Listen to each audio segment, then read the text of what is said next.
Good. Make sure, give Sam a thumbs up to turn on the feed. Okay, we are good.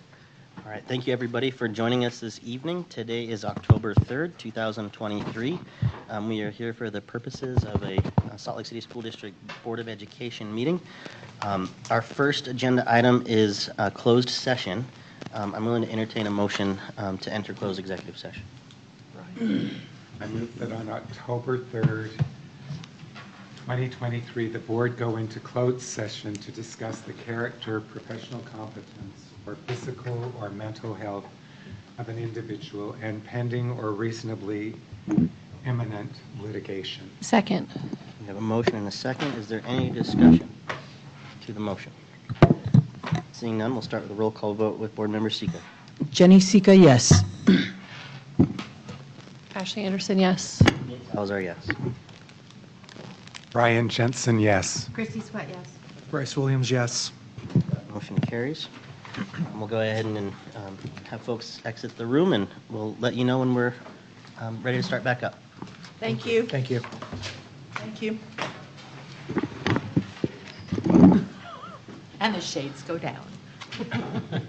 You're so good. I'm glad you caught that. I'm like just talking. I thought I'd explain why we were being so casual about it. Just waiting on Board Member Babe for a minute.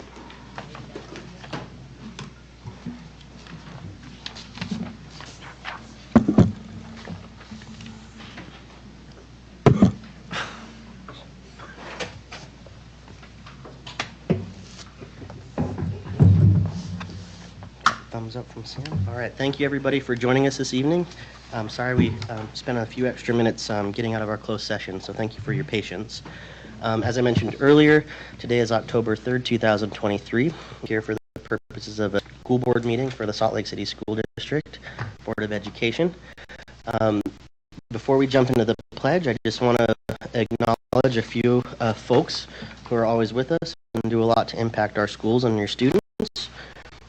These are our association presidents.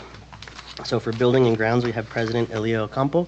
I don't see her here today. I'm sure she's watching. We have Tanya Slaughter. Hi, Tanya. And then for our Salt Lake Education Office Personnel Association, we have President Whitney Favre. For transportation, President Chris Krogh. The Salt Lake Education Association, James Tobler, and Vice President Mike Harmon. How's it going? I see more friends there. And then our Salt Lake Association for School Administrators, SLCSD, President Bree DeLeon, and I don't know if there's a SLCSD. Oh, thank you. We have Robert Guido with us from SLCSD. Thank you for joining us this evening.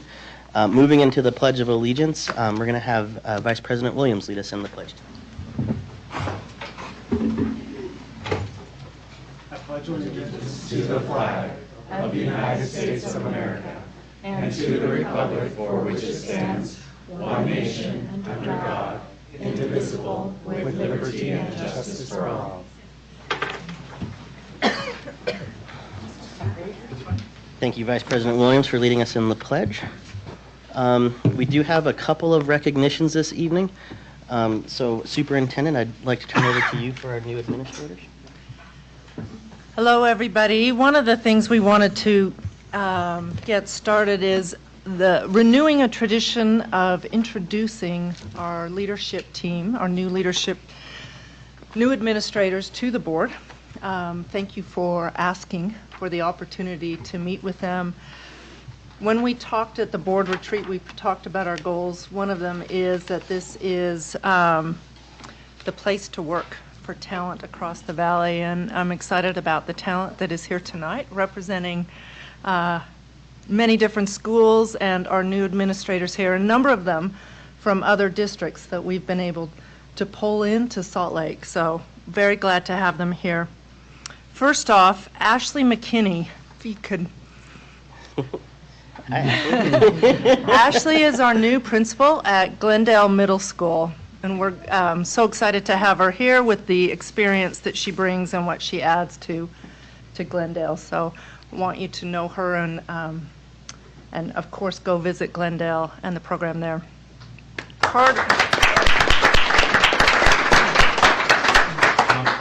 Do you mind coming up and Yeah. You're not going to get out of this very easy. It's always fun to be the first one. We'll test this out. Hi. Hi, Ashley. Would you like to know a little bit about me, or what can I That'd be great, yeah. how can I support the process? My name is Ashley McKinney. I've been with Canyon School District for the last 7 years as an assistant principal and MTSS specialist. Prior to that, I was with the Utah Education Policy Center as a school improvement coach. I am so excited to be at Glendale.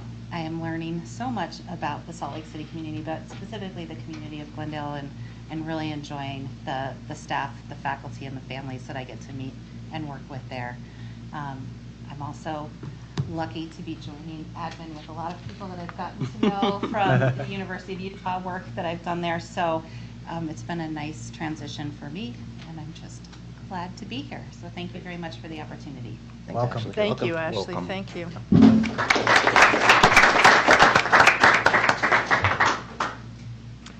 Carter Wolf is the assistant principal at Northwest Middle School, and I don't believe he is here this evening. He is not, and he sends his regards. Uh. He said thank you for the invite. Thank you very much. Really unfortunate that he was not able to make it tonight. Oh, thank you. Thank you. Joey Ellis. Joey is an assistant principal at 2 schools for us, Benyon and Hawthorne Elementary. Little background. So my name is Joey Ellis. I'm the assistant principal at Benyon Elementary as well as Hawthorne Elementary. I grew up in the district, so it's fun to serve in the district that helped raise me. I've spent the last 9 years prior to this at Innovations Early College High School, where I got to teach Josiah. So. And I was a para there as well as a secondary math teacher, so it's fun to continue on with the district. Thank you. Thank you, Joey. Katrina Kennedy, come on up, our assistant principal at Dilworth and at Thank you. I come from Jordan District. I was a high school language arts teacher with West Jordan High for several years, and then a language teacher specialist for middle schools in the district. So I'm happy to be here and working with many people I know from my program at the U, so it's really great. Nice. Thank you. Thank you so much. Thank you. We also have as a new assistant principal at West High School, Kenneth Ald, who is not here this evening. Oh, he's here. Oh, he is! Kenneth, I didn't see you standing in the back.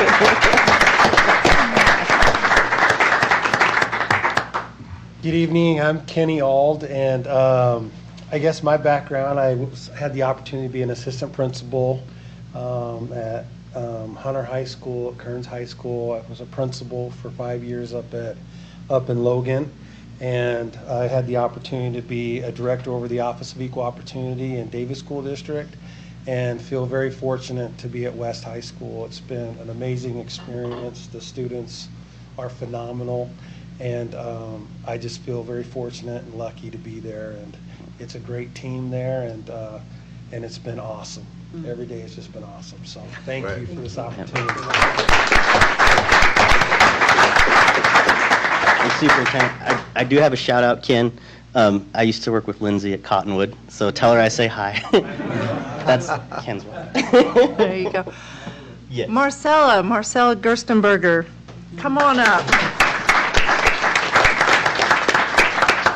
Marcella is not new to you, been in the district, but is working now at Edison Elementary as the assistant principal. Hi, I'm Marcella Gerstenberger, assistant principal at Edison. And before this, I was a literacy coach at several elementary schools in Salt Lake. But super excited to be at Edison and meeting everyone in the community and learning so much every day, and so excited to have this group of people to bounce ideas off of. So yeah, thank you for the opportunity. Yeah, Thank you.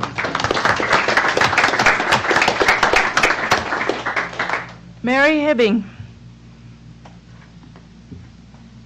Come on up. Mary is the assistant principal at Bonneville and at Uinta Elementary Schools. Hi, I'm Mary Heaving. I am the assistant principal at Bonneville and Uinta, so I call myself the Unicat. Nice. So just so you are aware, unicorn and bobcats. Thank you. So previously I was down in Canyon School District, and before that I was down in Texas as an assistant principal and also as a curriculum writer and developer with our district. So I'm really excited for this opportunity, and thank you for being here tonight. That's so great.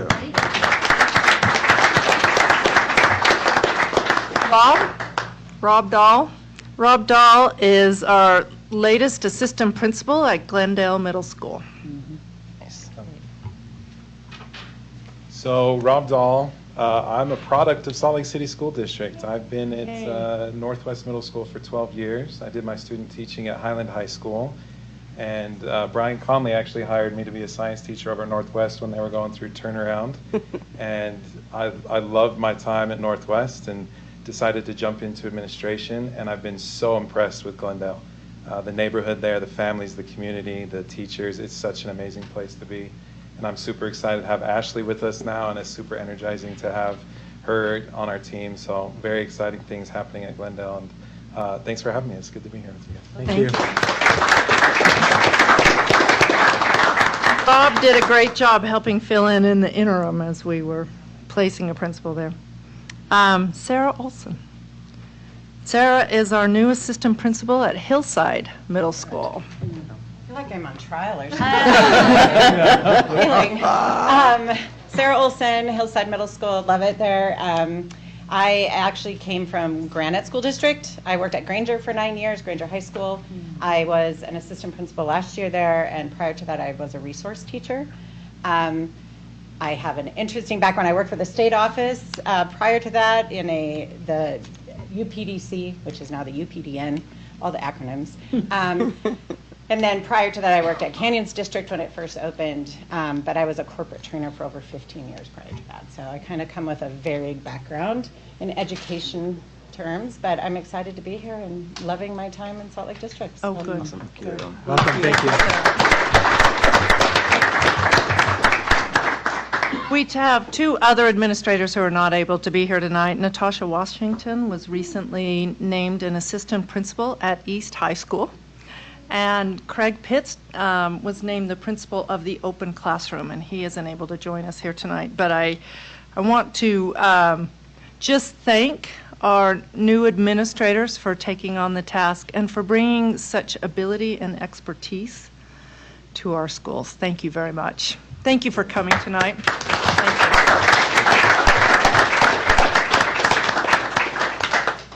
All right. Thank you, Superintendent. Thank you to all of our new administrators for standing on trial. I'm just kidding. For being with us this evening. All right. The next item on our welcome and opening items is observances. And so I would like to turn that over to Superintendent. Is Yandri leading us in that as well? Or Yes. I think she just left the room. Yes, could you grab her, April, there? Thank you. Do you mind taking the picture? Oh, Dr. Buendia, would you? Oh, you have the observance? I do, but for some reason, misunderstood, and I thought you were reading it. Oh, yeah. Do you have it? I do No. not have it. I have the statement. Oh. I wasn't sure. I wasn't sure either. Okay. So I'll read it if you'd like me to. Yeah. So do you need more Yandri? I don't think we need Yandri. Always need Yandri. Oh my gosh, I'm so sorry about that, everybody. So, no worries. Thank you, Dr. Buendia. So the observance for this evening is around Hispanic Heritage Month, a month that means a lot to me and to a lot of our students in the Salt Lake City School District and our community. So I'll just read this brief little statement here. Salt Lake City School District recognizes and honors the rich diversity represented in our school community.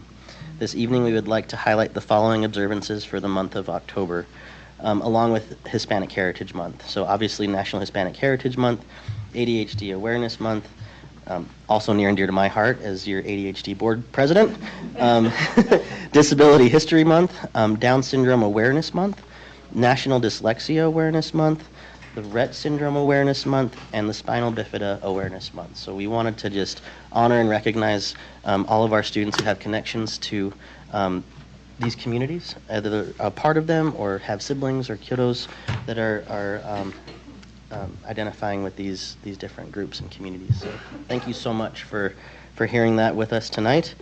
And then moving along to our consent agenda.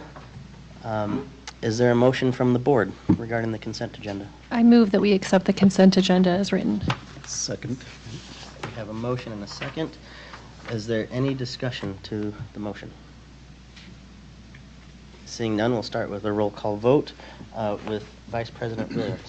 Bryce Williams, yes. Jenny Sika, yes. Ashley Anderson, yes. Nate Salazar, yes. Mohammed, yes. Ryan Jensen, yes. Christy Sweat, yes. Excellent. That motion passes, and we'll move on to the next agenda item, which is our request to speak.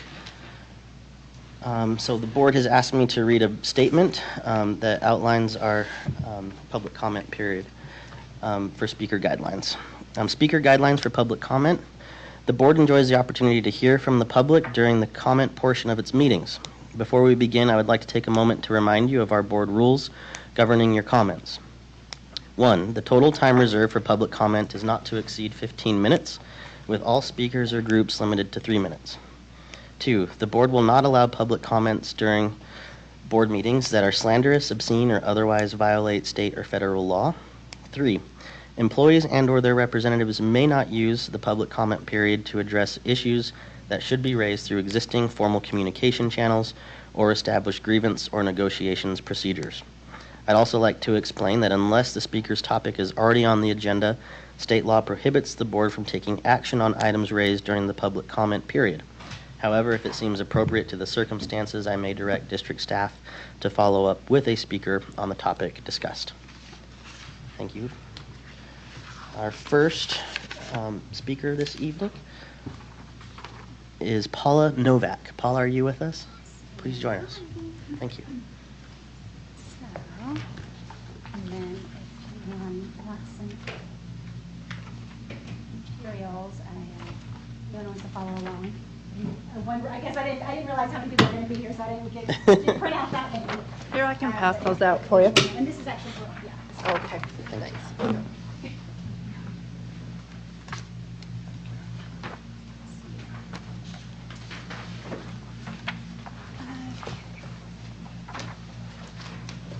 Whenever you're ready. And then whenever you're ready. And then okay. All right. Hello, my name is Paula Novak, a parent of a first grader at Wasatch Elementary. Thanks for having us tonight. Recently, the U.S. Department of Education designated Wasatch as an exemplary, high-performing national blue ribbon school. To be selected by the Utah Board of Education as one of the 3 schools out of the 900 plus in the state of Utah to serve as its nominee for this national award is a testament to Wasatch's achievements. But then also to have the U.S. Department choose Wasatch as one of its schools for the nation to look to as an example of an exemplary school, this should be reason enough to keep Wasatch open. The materials you have in hand demonstrate that due to the hard work of the Wasatch employees and an invaluable support of the school's community, it's not hard to understand how we receive this award. Page 1, the second slide shows Wasatch's low-income student population has increased over the past 2 years by 29%, with the most recent year at 31. If this trajectory continues, this would set Wasatch to become a Title I school, qualifying it for Title I federal funding. On page 2, the third slide shows Wasatch's student proficiency compared to Bonneville. As you can see, the scores are comparative. However, there's a stark difference between the two schools. Bonneville's low-income population is at 8%, which is on the slide below. Research has shown that low-income students are faced with an increase of at-home hardships interfering with their education. Yet, Wasatch, with 31% of its population facing this increase in adversity, are able to perform at a proficiency level of schools whose majority population may not have seen these additional challenges.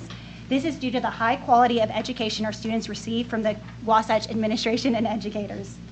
Equal to that of the hard work of Wasatch's administration, Wasatch's success can be attributed to the strength of its community. Despite having the largest low-income student population of the district's non-Title I schools, which we've recognized faces additional challenges, the students and families of Wasatch are able to come together to foster such an environment that enables all students in the school to excel. I believe that because of Wasatch's diversity and welcoming in families of different ethnicities and socioeconomic backgrounds, this environment is able to be fostered. As a Chinese American daughter of non-English speaking refugees, I can speak to the importance of having an ethnically diverse community. lost my time. No, I'm just kidding. Not just in the sense of whites and non-white students, but a diverse subset of ethnicities, within the minority population. Can I get just 5 seconds? Take your time. Just take a breath. Yeah. It's This obvious part is very dear to me, as I am an ethnic minority. Okay, I can speak to the importance of having an ethnically diverse community, not just in the sense of whites and non-whites, but a diverse subset of ethnicities within the minority population. The invitation on the last page is an invitation that shows a potluck being organized by a group of first grade parents. To see the text from parents from Saudi Arabia, China, Ukraine, Japan, Guatemala, exuding such glee clenches up my heart. Because the excitement doesn't stem from our joy of sharing our wonderful cuisines. It's because we have hope that by having our child see his classmates and families embrace his ethnicity, that soon he won't wish his skin to be white, so that the white kids can touch him without getting brown people germs. This invitation shows how our community at Wasatch is helping this hope to be fulfilled. So this is all to say, taking the percentages that I've given to you, that despite what some see as a challenge, and without the additional Title I funding, our educators and community were able to rise together to create this high-exemplary school. Sorry, goodness. Yeah, so thank you for having me. Thank you, Paula. Thank you. Thank you.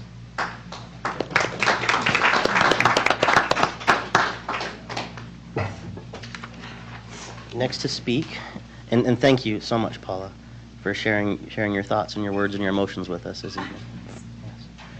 Yes. Next to speak is Gabrielle Lepresto.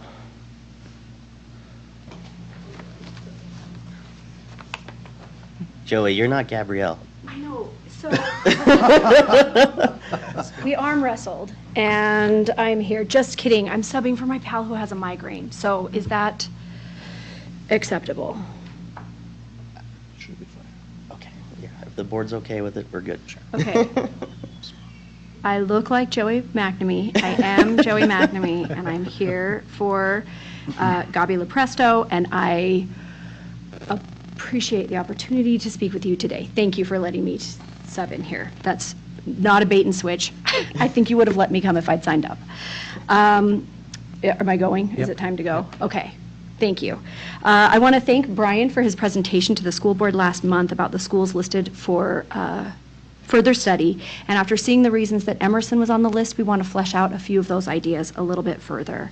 One of the concerns noted, and I know it's not a primary concern, is limited parking.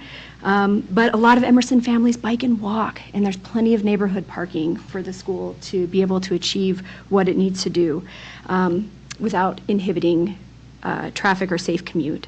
We know it's a small campus footprint, but it's an urban school located in an urban neighborhood, and we don't have as much space as some of the bigger suburban schools, but we have enough for our kids to play and our kids to learn. We also know it's an older building and that weighed heavily in the recommendations for school closures. But we really hope that is not the ultimate deciding factor because Emerson was built with sustainability and efficiency in mind. It's seismically sturdy, built to withstand a significant earthquake, and is not near the end of its lifespan, consistently rating in the lowest 10% for operating cost, and is the 6th lowest cost per pupil in utility costs in the district. So natural light was another stated concern, and we know the school has a limited number of windows, but it has a well thought out design with light wells installed throughout the building and recently received significant investments in solar panels and LED lighting, which is exceptional throughout the school. We also know that neighborhood enrollment was a concern, but we have 468 students with 355 neighborhood kids, and the capacity of the school is listed at 550 students. We also note that the population is one of the 5 most stable local populations in the district, with enrollment only predicted to drop 4% over the next 10 years. So there's kids in the neighborhood, and they're staying in the neighborhood, and you know that if you came there and saw all those kids in their strollers. It's going to be a big kindergarten class in 3 years. And we heard the school board and share the school board's concerns about putting the people back into this process and this analysis. Emerson is a welcoming place for all our neurodivergent learners, our LGBTQ students and their families, gifted learners, and neighborhood kids. And Emerson has demonstrated success helping all students succeed academically.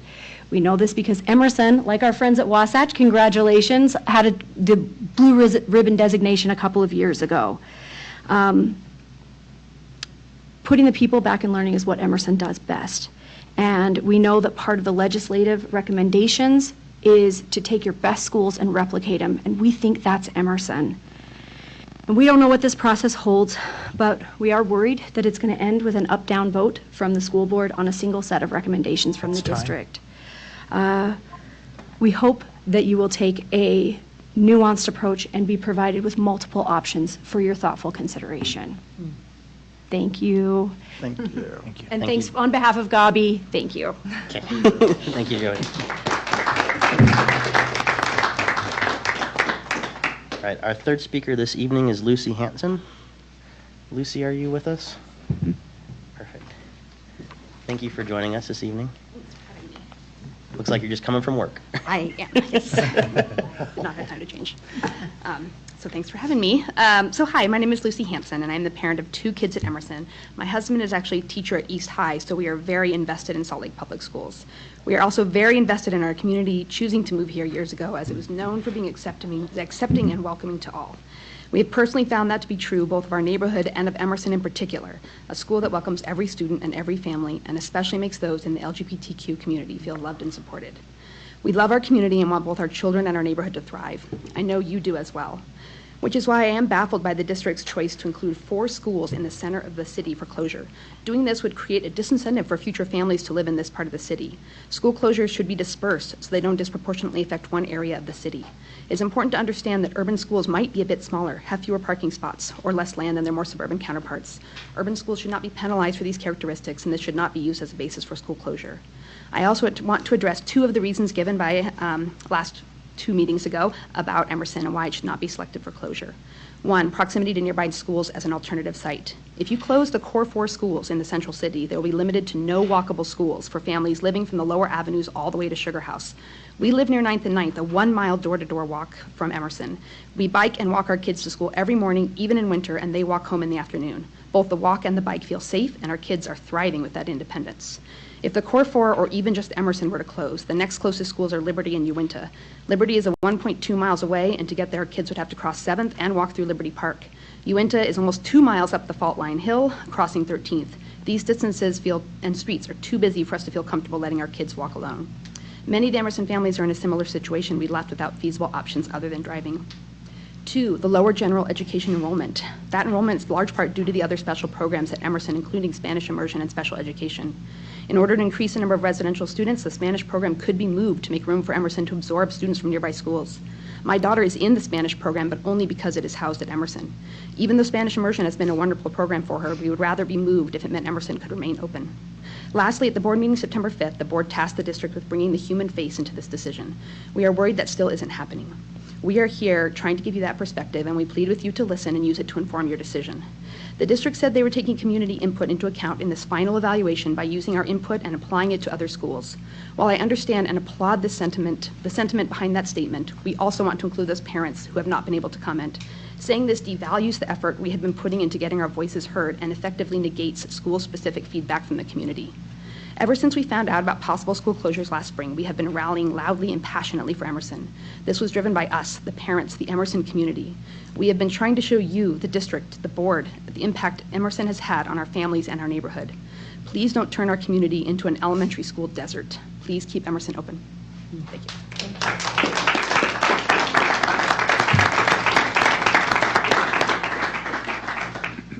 Thank you, Lucy.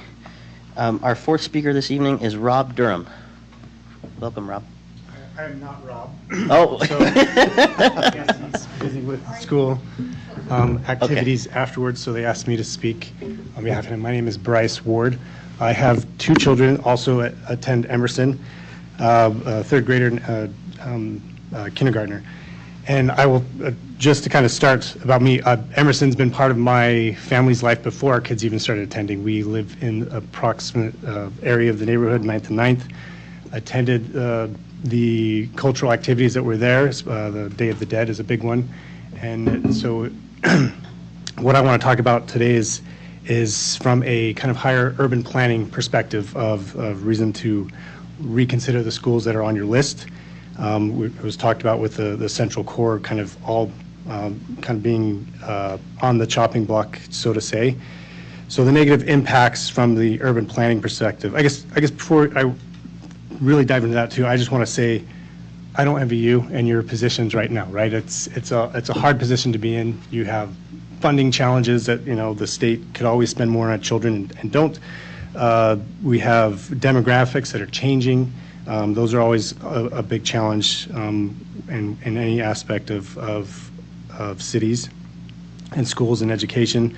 And then we have parents that they are very passionate about their children and where they are attending school and the decisions that impact those families. And then we've also have children that have gone through the global pandemic, so it's not a favorable position to be in. My daughter started at Whittier, had to do online school for the first half of that semester, and it was definitely challenging. And this year I have a new kindergarten, and it's a whole different experience. So,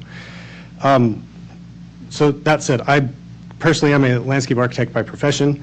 I've worked with several communities along the Wasatch Front. I've worked in spaces that you probably are all familiar with and have visited, and the aspects of those spaces is centered around these ideas of planning, which is community gathering, democracy, equity, and then specifically when we're talking about these schools, I want to talk about the importance of proximity. Right? We've looked at these central core schools, and if we are eliminating a significant amount, you've created a void in proximity of people being able to achieve, specifically the city, sustainability goals of resiliency, having a place for people to share ideas of cultures and values.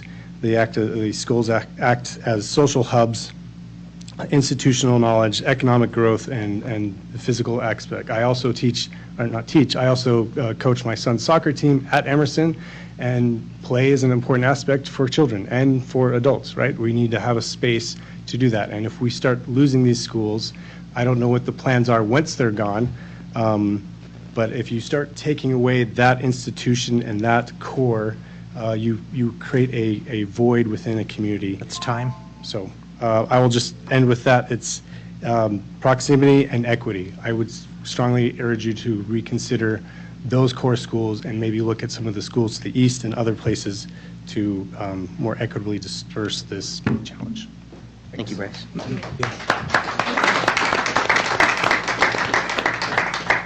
All right, our final speaker for this evening is Jen Oscarson. Jen, welcome. Thank you. I'm Jen Oscarson, and thank you for acknowledging our teachers, students, families, and community for our huge honor of the National Blue Ribbon winner. Wasatch stands out as one of the state's highest performing schools as measured by state assessments or nationally normed tests. That's what that means. Pretty big accomplishment.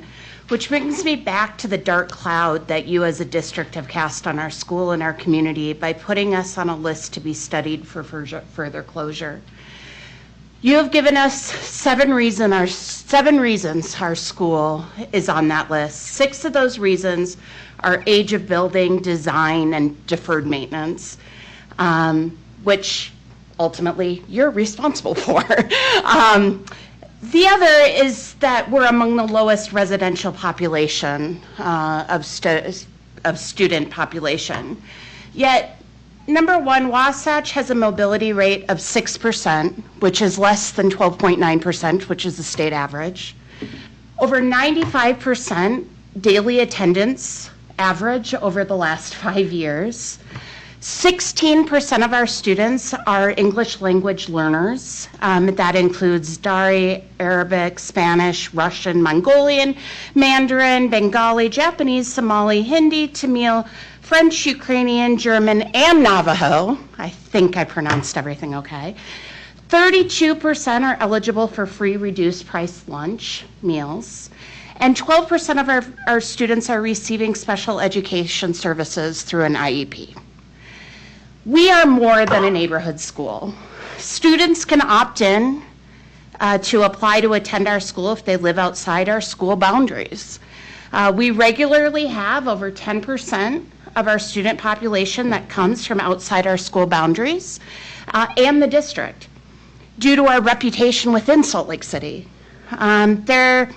This is without any specialized program sponsored by the district. This is just us, and very few schools, if any, could tout that statistic.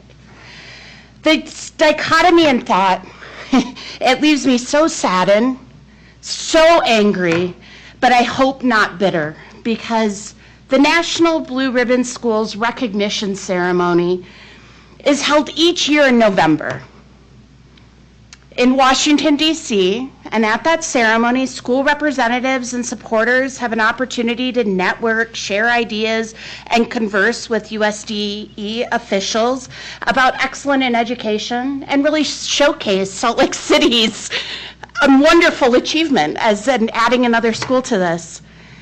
But what will we be sharing? What message does it send to parents, students, educators? That's time. To close down our 2023 National Blue Ribbon School? I would ask that at a minimum you immediately remove Wasatch from this list and let people celebrate and enjoy the hard work and the dedication and the improvements that that school has made.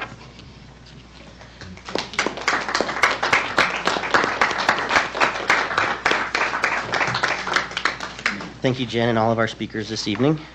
We'll move on now to our action agenda, or excuse me, our reports agenda. And the first topic under reports is a boundary and planning study update. Superintendent, would you like to introduce this, please? Brian Connolly is our director of the Boundary and Population Study. Will provide this update. Good evening, Board. Thank you for having me here tonight.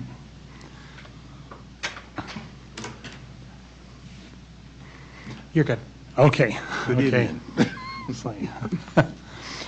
First of all, I want to frame our discussion as we start this presentation to let you know that what we continue to do in our district is focus on students across our district.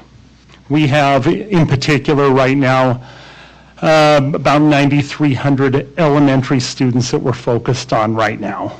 And 9,300 students is a lot of students, but we know that they deserve the best we can give, and that's the work that we're trying to do. We appreciate the opportunity that we've had over this last month, and with about another month to go or so, of learning both in the numbers and the data, the hard data, and through community feedback, some of which you just heard tonight, some which you also received in your packets, as well as the community feedback that you've been getting on a regular basis and had a chance to read through as we go.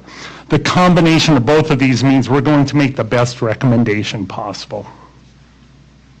So our objectives for the next few minutes here is to review the aims of the population and boundary study, review our actions taken since I came here about a month ago, and review our current work. So we'll start with our population and boundary study and what we aim to do. We want to maintain and strengthen high-quality learning environments for all students. We want to build on our commitment to ensure that every elementary student has the opportunity to learn in an appropriate and engaging setting. We do want to exercise fiduciary responsibility and allocate our resources that we have effectively. And we also want to establish school boundaries that support thriving neighborhood schools and those experiences for our student population at each of our elementary schools. The five categories for consideration as we move forward in the process and the critical principles we're looking at, and this is a review of last time very quickly, is just student enrollment and residential population, proximity and availability of neighborhood schools, building and learning environment quality, strategic placement of district-wide programs for equitable access, and of course community input and stakeholder feedback. Some of the actions that we have taken since last time I was here. We have had an area information meeting at Slicksy Bryant one evening. We've got others set up. We'll show you those dates as a reminder. We've had numerous meetings to dive deeper into the data. We've had meetings, discussions, and talks with transportation and teaching and learning. We've met with city planners. We've met with UDOT and crossing guards, the city crossing guard supervisor as well. We've had site-specific question and answer sessions, and we also have had HR meetings specific to HR concerns at 3 of our schools for our school employees.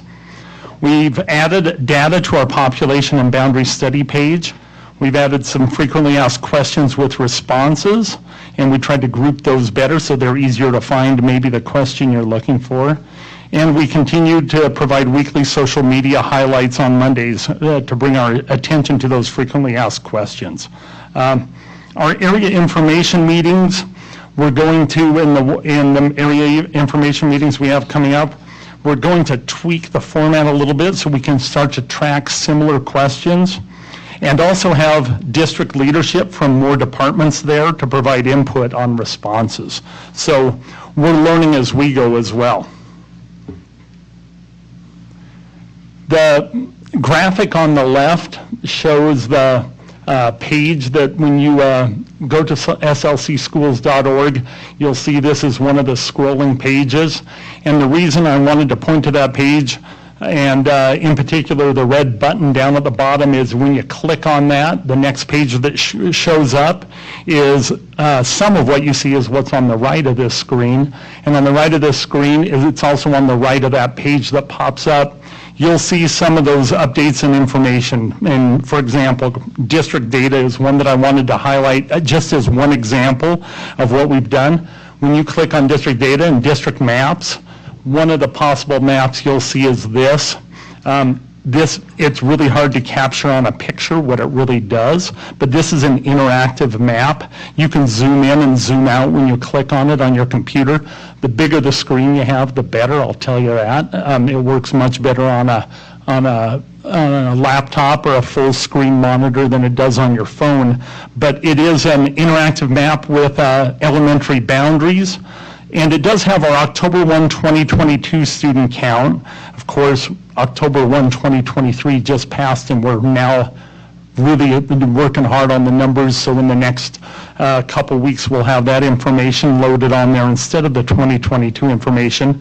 But it does show a 1 mile radius in this particular map, a 1 mile radius circle and visuals of where students live. Not individual houses, it shows them by the block, but you can zoom in on that and really get an idea of where our students K through 6 were last year.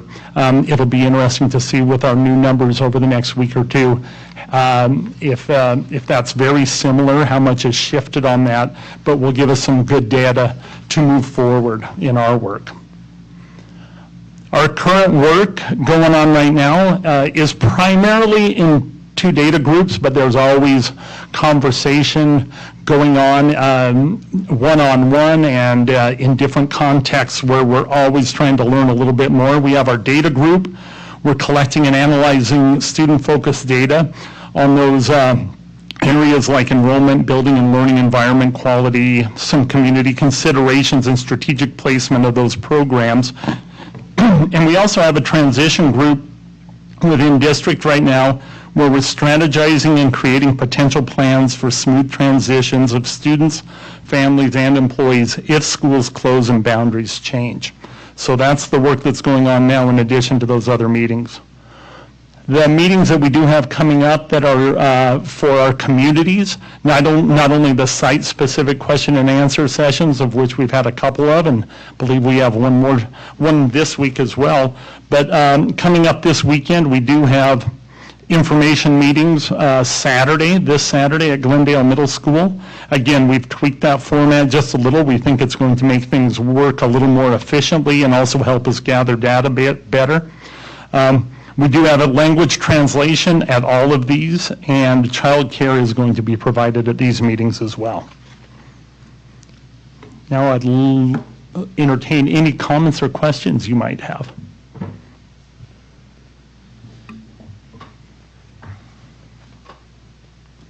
I'm looking at the map. Yeah, it's, you see, when you start zooming in and out, you can go down that rabbit hole and spend hours and hours on that one right there. There are also pop-up boxes for those when you click on the school that give some more data about the school. And that'll be populated with the 2023 count when we finalize those numbers. Yeah, we're just working to get more and more on there and more that's usable for you all, the public, for ourselves, as we move forward in the work over the next month or two. Thank you. Board members, any questions? This is quick. Do we have an idea when that data will be finalized, the October 1 counts? Sam? A couple weeks. So we finalize on October 10th, finalize with the state, and we plan on presenting on October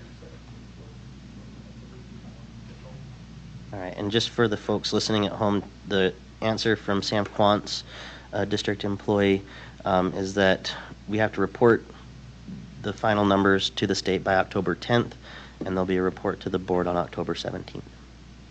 Thank you, Sam. Christy? So, thanks, Brian, for the update. Could you go back to your slide that has the information on who you've been meeting with? Yes. I would be really interested in knowing what are the topics that you talk about, you know, with transportation, teaching and learning, city planners, UDOT, crossing guard. I mean, what, around what? And what are you talking about? Well, I'm interested to know what's the subject matter with each of those groups. Sure, and as we continue to collect this data, we'll be able to share it with you in a more succinct form than those discussions have been. But I'll give you an example. I went to one school a few weeks ago, and one of their concerns was whether or not we had contacted and talked with UDOT about work that's going on for pedestrian access to and traffic calming going on along 700 East. And so for me to talk to UDOT, talk to the supervisor over that particular project, we were able to discuss questions and collect information on when that project was going to happen, what the goals were of that project, where, like, what would a couple renditions of what that would, a couple pictures of what they're anticipating that look like, and be able to share that along with, so not only to hear his talk, but we also linked in our transportation department, so transportation could talk to that person about, hey, when buses come down street number, or street X, sometimes a traffic calming strategy is to narrow the lane for a student to walk across. And would that narrow it too much with a bus turning on and off of that street to cause problems? And being able to have those conversations with UDOT and some of those. So as we're compiling that data and those notes, those will be shared as well. And I mean, that's one example. City planners we've looked at. We know that traditionally homes, that for every 100 homes in our city, we get 22 students. That's been shifting some now that we've had more different kinds of housing built now than we had built 20 years ago. Typically. So we're digging deeper into our 3-bedroom units, which tend to have more of an opportunity for students versus our studio apartments, 1-bedroom apartments, things like that. So we're getting more information data on where those have been built over the last, I believe that data was from the last 8 years, 2015 on, and where those are, and that'll be posted as well. A city planner report on recent builds and licenses have been given for building over the last few years in Salt Lake. That gives us a picture of where the building's happening and also the size of the housing units, 1, 2, or 3 bedroom. So we have a picture of that across the district. Yeah, crossing guard discussions are, what, do we have everything from how many crossing guards do we still need in the city? Where do we need them? What are our hot spots? What are the places that are more of a challenge than others? What do we need to, what are some other things we need to know in regards to the streets that students are crossing and where we do and do not have crossing guards? So that's all been part of this deeper dive into the further study. So I'm assuming, because you haven't actually said, that when you have these conversations, it's specific to the 7 schools. Yes. So I think what's interesting, and I think that this should also be... I don't mean to interrupt. I'm sorry. When we do have the talk, it is, when we have, for example, crossing guards, we talk about more than those 7. Okay. We certainly talk about the schools because we're having that bigger global look and picture, and then after we get that overview and, okay, what are the hot spots, which some of them are around those schools, some of them aren't, then we start to narrow down if we want more specific information about our schools on further study. But we have been, having discussions that give us insight to all of our schools because boundaries will change as well. Sorry to interrupt. That's okay. So now I'm going to, I'll go back to what if I can, let me write myself a note so I don't forget to go back to the demographic thing I want to say. But specifically, when you're talking about crossing guards and you're talking about that global view, one of the due diligence that our schools have always done for as long as I've been on this board is have walking route discussions, and they do SNAP, and they look at those planning. So that should be something that we already have that data, because it's something that the schools do every single year, looking at what's the hazard, what are the things that we need to pay attention to, where do we need to have stripes. So I think that the global view is important, but hopefully you're also pulling in all that data that the schools have been providing for years, about those. Yes, we have. So back to when I look at, when I'm hearing you talk about the city planners, superintendent, one of the things I think is really important that our communities need to also have information, and that this committee has information to, is the demographic study that we did, that Sam organized for us, because one of the things they talked about specifically was the development. And he gave us a specific area in the city and said, here's this development, and we should expect at least 500 kids that would come from this development. And what we garnered from that development was 45. And so I think it's important, that we connect those dots, that when we're looking at that planning and with the city, that, it's a real hard conversation to have, but it's a combination, of both, people not living in the city, but also the availability of housing. So I appreciate that you're looking at that and how it's impacted our schools, and it's impacted the 7 schools, that are on that district, are on that list, and especially in the corridor, of that, that we've already been talking about. So I appreciate that you're having the conversations. I think what would be helpful, Superintendent, is that going forward, as you said, to just have a little bit more of that meat of what we're talking about so that we understand, that when the committee's going out and talking specifically about certain things, that would be helpful to me as a board member to know what that information is as we go and work through, the process that we're working through. Thank you. Thank you, Board Member Sweat. Board Member Jensen. Can you tell me the 2 site-specific Q&A sessions what schools were you at? I have been to Hawthorne and to Newman. Okay. For those, and we have another one this week. All of them are scheduled. Right. What was the community response? Is there a significant turnout, or?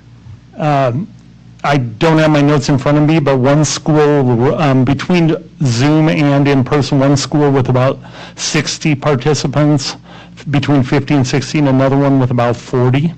So you can look at that how you wish on if you think that's a great turnout or a poor turnout or somewhere in between. But it did provide many questions. We had we just had a whole lot of questions that were thoughtful. There was some insight that again, when we talk to communities, then it also helps us put us on some paths of, oh, we got to look deeper into that. They brought this up. That community input's important because it's going to lead us to learning more about the traffic on and the number of cars passing on 6th North versus 10th North, and some of those kind of things, and where they're doing traffic calming in different areas. So it has led us to some good conversation that way, and it's a somber meeting in a lot of ways.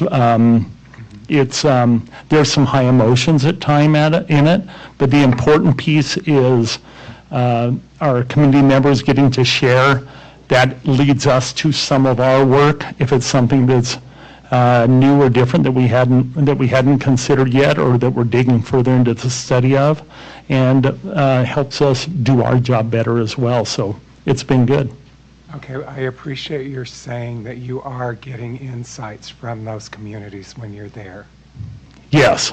Yeah, some of what people share is, yes, it's something that maybe we're already aware of, and they want to share their perspective on how important that is or isn't. And that's important to hear as well. And so sometimes it's sharing that, but sometimes we get a little bit of information that, that little trail of breadcrumbs that helps us do our job better. Well, it would seem like some of what you would get when you're in the actual building is giving you some insights too, when they can refer to things. Mm-hmm. So another question that I had along that same line was, you mentioned that they're having Zoom connections, because I think it's hard for people sometimes to get to the meeting. Yep. Are they able to access the meeting? Are you able to get questions answered through those Zoom meetings? Is that working? At one of our sites, what I've asked, I should back up and say what I've asked our principals to do, because many of these are either added on to an already existing school community council meeting, mm-hmm. or in place of a school community council meeting. At least I think all but one of them that we have set up is going to be that way. And so I've reminded principals, however you run those SCC meetings, we want this to be something that's authentic and helpful and workable for them. So if they typically have a translator at their school, have a translator there, just as Jackson was our other one. Whoops, that was our other one, sorry, it was that one as well. So, to have Arabic, Spanish, and English there, that's something that the principals set up. If you typically do it on Zoom, keep doing it on Zoom, so we can do it that way. We did have some sound issues at one of our schools because of, I think, a few factors that played into that. Not doing it in the normal spot in the library, moving it to the gym, sound problems in there. So we're trying to iron those out so they don't happen at other places, but we were able to take notes, share those notes with the community, answers to the 25 to 30 questions that they had submitted beforehand as well. So if not in being able to hear it clearly all the time on all of it, there were notes that they can read and link to on as a school that the principal had sent out. Okay, so hopefully we're learning from these how to make sure that the next meeting, the Zoom is even, more workable or whatever. Yes, and I am putting a lot of that back on the principals and really trying to get our principals to, because it is typically an SCC meeting or in place of that. So trying to keep that consistency and honor how that's working instead of, and be part of the meeting myself instead of the outside guy coming in, telling them what they, doing it my way and then leaving. I want it to really be what works for them and has worked for them over the years. But the sound quality on one spot needed to be better, and we'll learn from that and keep moving forward. Well, I appreciate your working on that, because for me, this community input is really critical. We have these board meetings every 2 weeks, and there's 15 minutes for individuals to speak, and I want it to be that the others have the opportunity to express their or share their insights. Yes, and keep watching for the notes from those meetings. Right. And I think that those capture much of what the community input has been as well. Okay. And are you having that same sort of dialogue at the HR meetings? HR meetings have been run by HR, so a lot of that is, so far has been Logan Hall presenting and answering questions to staff, talking with them, mostly teachers, but we've heard from classified employees as well. And so I'm there in case the once in a while question comes up specific to, our focus really is about what happens with employees. That's what we've really tried to keep the focus on. And I've made it to, one I haven't made it to, the other two I have. And so Logan and I continue to, sometimes if I'm too much front and center, the questions aren't about the employee side of things. They're more about just the bigger boundary study piece. And that in our first meeting, it kind of took away from some people who wanted to be able to ask more questions. They were still able to email Logan, get those answers, hear from that. But we want the focus in those HR meetings to really be about here's the process and how it'll play out, and here's what we're trying to plan transition-wise. Here's what we're doing, trying to be ready for whether it's this many or this many schools that we have to do something with and the people that are in them. So it's really been more of a focus on that than the greater boundary study piece that we're talking about right now. Okay, thank you. Thank you, Board Member Jensen. I Mike? recognize you, Board Member Anderson, but I wanted to check with Oh. other board members that haven't had a chance to ask a Okay, question yet. Board Member Seeker or Board Member Bade, do you have any questions? Still brainstorming. Still brainstorming, Seeker? Boiling Vice pot. President Williams? Board Member Anderson. Thank you. Exactly what you were just leading toward, which is just the larger boundary studies. So of course, most of what we're hearing about is the attributes of specific schools recommended for potential long-term closure. But with 20 schools having their boundaries studied, that's an equally large, if not larger, endeavor to review every single elementary school boundary in the district. So I'm wondering if those updates would only come to us in December regarding school boundaries. And until we hear, how are we soliciting feedback from the boundary study portion? Because what I found surprising is families in Precinct 3 who don't know the boundaries are being studied. Do you know what I'm saying? Like they would recognize that potentially a school would close, but not that it may have any impact on their community whatsoever. So do we feel that, one, families are aware generally of what could happen, and then how are we getting that feedback from them if their school is not one recommended for closure? Certainly, we've gotten some of that feedback through our population boundary study link here. Those are among the many comments and questions and that you all have received there. Some of them are in that. We have communicated that bigger piece of boundary study from the springtime going into summer to all of our schools. But when you communicate once, twice, 3 times, that just means you need to do it 10 more times after that. So we can up that and be more aware of really trying to solicit that information from the other 20 schools as well. We don't know. It's a little bit tricky with whether the number of schools that are recommended and then said, yeah, we're not close this school. Of course, that's going to impact whether it's 20 schools that get affected, 10 schools, however many. But yes, we'll work on that, and we need to work on that. So thank you for that reminder. And to that end, as I look at someone going through the comments, if it's possible in the future to collate perhaps the purpose of someone's comment. Obviously, the greatest number is, like I said, going to be about the attributes of a specific school on the list of 7. But there are lots of other significant comments in here. I mean, run the whole spectrum, including like closed now and closed swiftly to close nothing, right? But if it collates the purpose, we may be able to get some of those things that get a little bit buried that are effective for the boundary study overall, I think, that are in there. I don't know if that's possible on the form, to give some options about why you're commenting beforehand. Like I'm making a comment to about put a it into a specific school. category. Because Yeah, right now I'm it's where kind of- your student is zoned, right? And so I'll see someone's, like if I personally as a parent was to make a comment, it would show up under Washington and West. But it doesn't say why I would be making the comment, which is maybe more useful than knowing I have a kid at Washington and West on some level.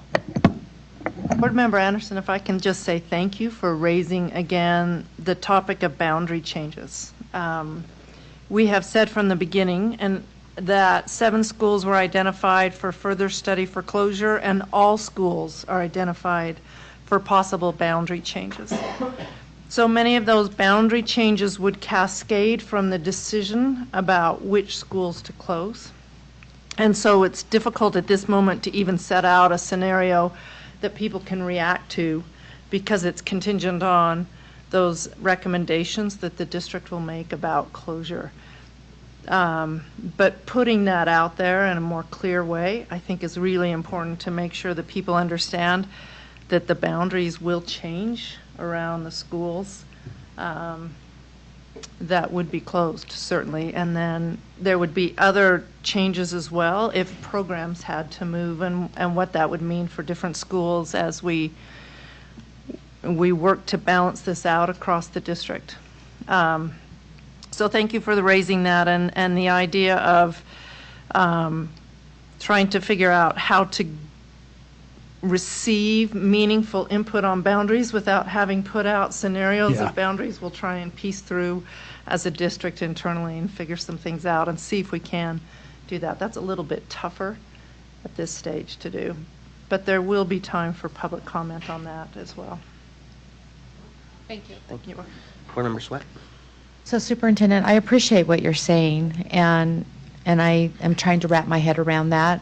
It's a little difficult because of just past history, and so this is where I would caution, is that the reason I think that Board Member Anderson is raising a good point about the importance of whether or not families know that they're going to be impacted. The longer that we wait, and in the past, what happened was a decision was made, and then you tell the communities, oh, your boundary's going to change, or your kids are going to have to go here, or the transportation's going to change. And if it's not beforehand or a part of the conversation, then that's just going to help. That's going to contribute to the deterioration of trust. And so I understand what you're saying. I do, that it's difficult to put some of those scenarios together, but I don't think we should be afraid of doing that. I think it's important that we allow our communities to know what some of those scenarios are going to look like. And it's not that we're saying these are set in stone, but I do think it's important, to have some sort of plan out in front so that our communities know what's going to happen. So I can just tell you that, when a school is closed and you have no idea what's going to happen the next day with your child, because you've got a school year that you have to plan for, and you're not sure where they're going to draw that line, and you're not sure where you're going to catch your bus, or you're not even sure what teachers are going to be in that building for your child, in a brand new school, it causes contention and distrust and sadness, and it does not start your school year off well.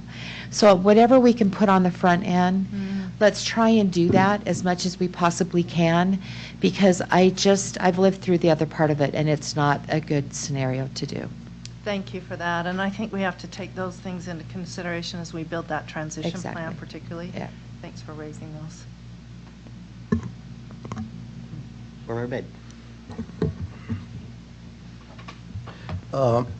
Thank you. I know we are, I'm just thinking ahead based on the questions that I received from the community, because right now the community is looking at it, okay, if school is to close, the big question is what's going to happen with that space. And that is, I know it is, something that probably we're not thinking about yet or something, but it would be great if we could, like in our next update meeting, it'll be great to have an idea of like, what are the things that the district have been thinking about that those spaces, will be used for so that they will not stay vacant? Because that is a big fear for a lot of families right now. And of course, the other one that I have a question about is, okay, so neighborhoods are very fluid right now. So there are families moving in and out, and sometimes families that move in, they have new kids. Are we getting some most recent updates from the city in terms of like the county, for example? Baby is born, they register the baby there. And do we have like some information like that, or like, oh, these are the number of kids that, been added since January to now, for example? When a student is added who's already school aged, and a growing number even that are preschool aged, because our preschool numbers have grown quite a bit over the last 10 years. So the 3, 4, 5, 6-year-old, not all the 3-year-olds, not all the 4-year-olds, but more now than we used to. Definitely our 5-year-olds, 6-year-olds that move in because they enroll in school. Those numbers come to us. We are not getting numbers of a newborn in our district, because 5 years out from when they start school is not a real reliable measure of whether they're still going to be living in our city. We saw some of that play out with when we took a look at our census numbers, when we've talked to city planners about those numbers that they use. That's been a real challenge, because 5 years, where you might raise a 1-year-old might be a whole lot different than where you want to raise your 9-year-old. Right. And people will move. So, yeah, that's that part. We have had the new numbers with our October 1 counts. Those will really give us a real strong, that we can say, okay, have our projections been pretty darn close, or are they way off? I think they're going to be pretty darn close to what we thought the projections would be, which means that between the projection studies that have been done before, along with the work that our information systems team has done, so far has been our best way to really know how many that we have coming and how many we have here. Okay. Thank you. And I trust that, all the comments that come in are like, placed in some form of a spreadsheet or somewhere, where it's good. Okay, this is about the safety. These are the many comments we have. This is about, the special ed kids. These are how many comments we have. Things like that, because that will help a lot, as a comment coming, because a lot of people as well that I heard are like, okay, well, we have this update meeting, but there is no one out there taking notes. That's one of the concerns that was raised, in some of the meetings. This is just like from some parents. So they would like to see when they are asking questions are written down, and if there is an answer, it will be given now. If there is no answer, follow up with that parent or that resident to make sure that they get an answer. So that's one of the concerns that I received from the community as well. Can I speak briefly to that? Of course, yeah. The one area of information we've had, it is recorded. Okay. I really encourage people, I know sometimes that's not as handy as a written piece. Of our 3 Q&A site-specific, I believe we had 8 or 9 pages of notes that were sent back along with the PowerPoint to Hawthorne, to the principal. I believe it's on their website. At least that's where it was going, and I'll double check to make sure it was posted there. 8 or 9 pages of notes, someone was taking notes. At Jackson, someone was taking notes. Those have been on their website along with the PowerPoint. The Newman ones, that meeting was just last week, and those will be coming out this week. Just was texting with the principal there saying, expect them soon, and we've got those notes too from that meeting. So those are the only, all 3, and those are all coming to you all as well.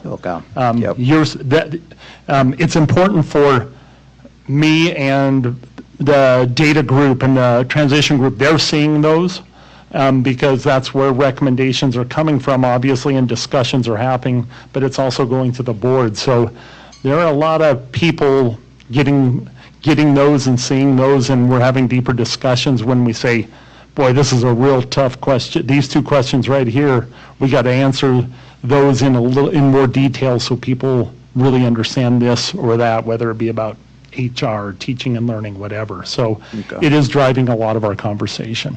Sounds great. Thank you. Yes. Superintendent Grant, did you want to respond to one of the questions that Board Member Bade raised? I just wanted to speak to property use.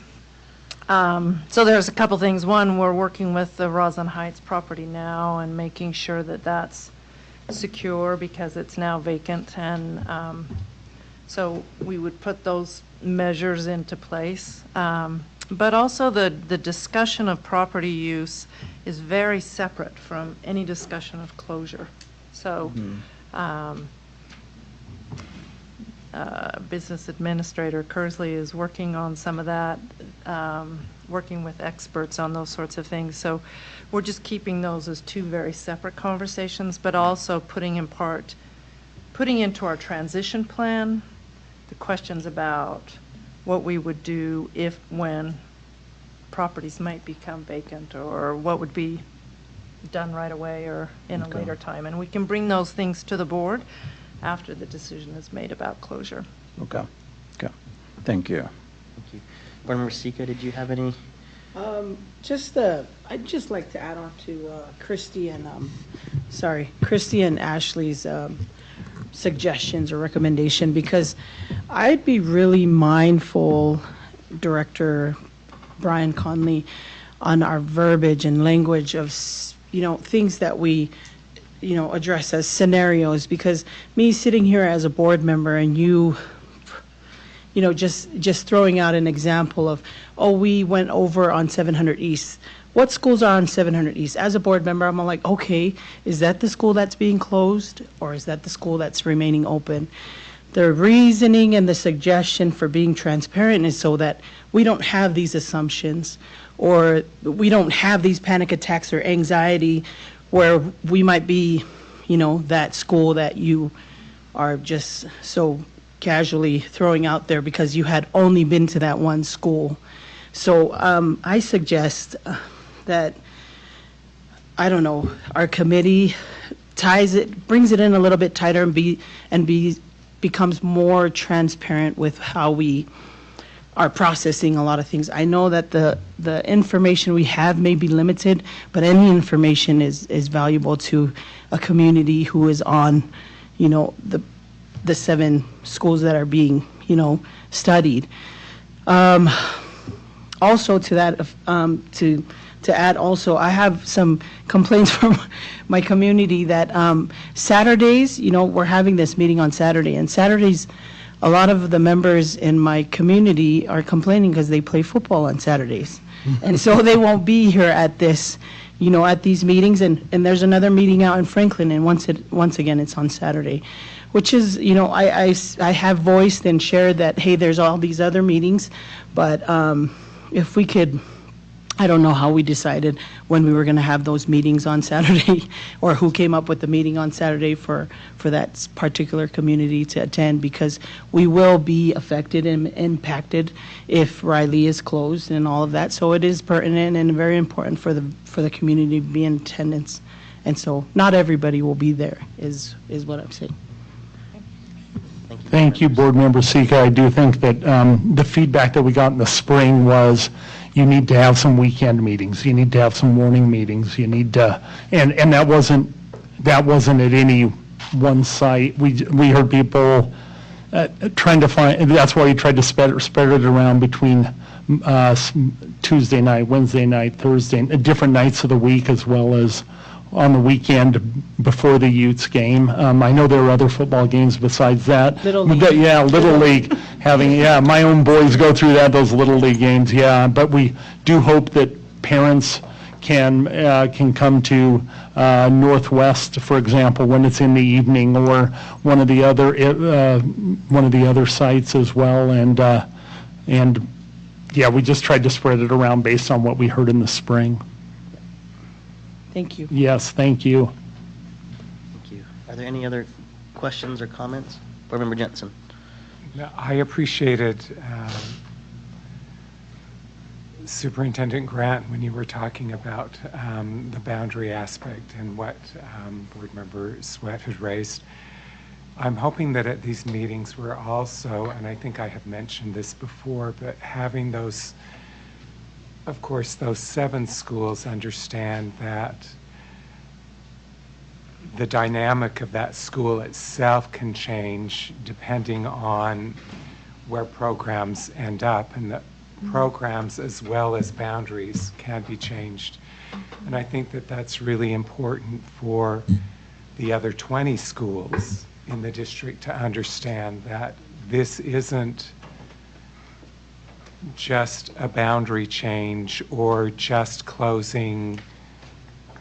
And when I say just, I mean, I don't mean to minimize that, but it's also that programs are also in this mix, and that's going to, I believe, change the dynamics of the elementary schools as well as the boundaries and which schools are closed. So I hope that in those meetings that we're sending that, well, not sending that message, but having a conversation about that aspect of it as well.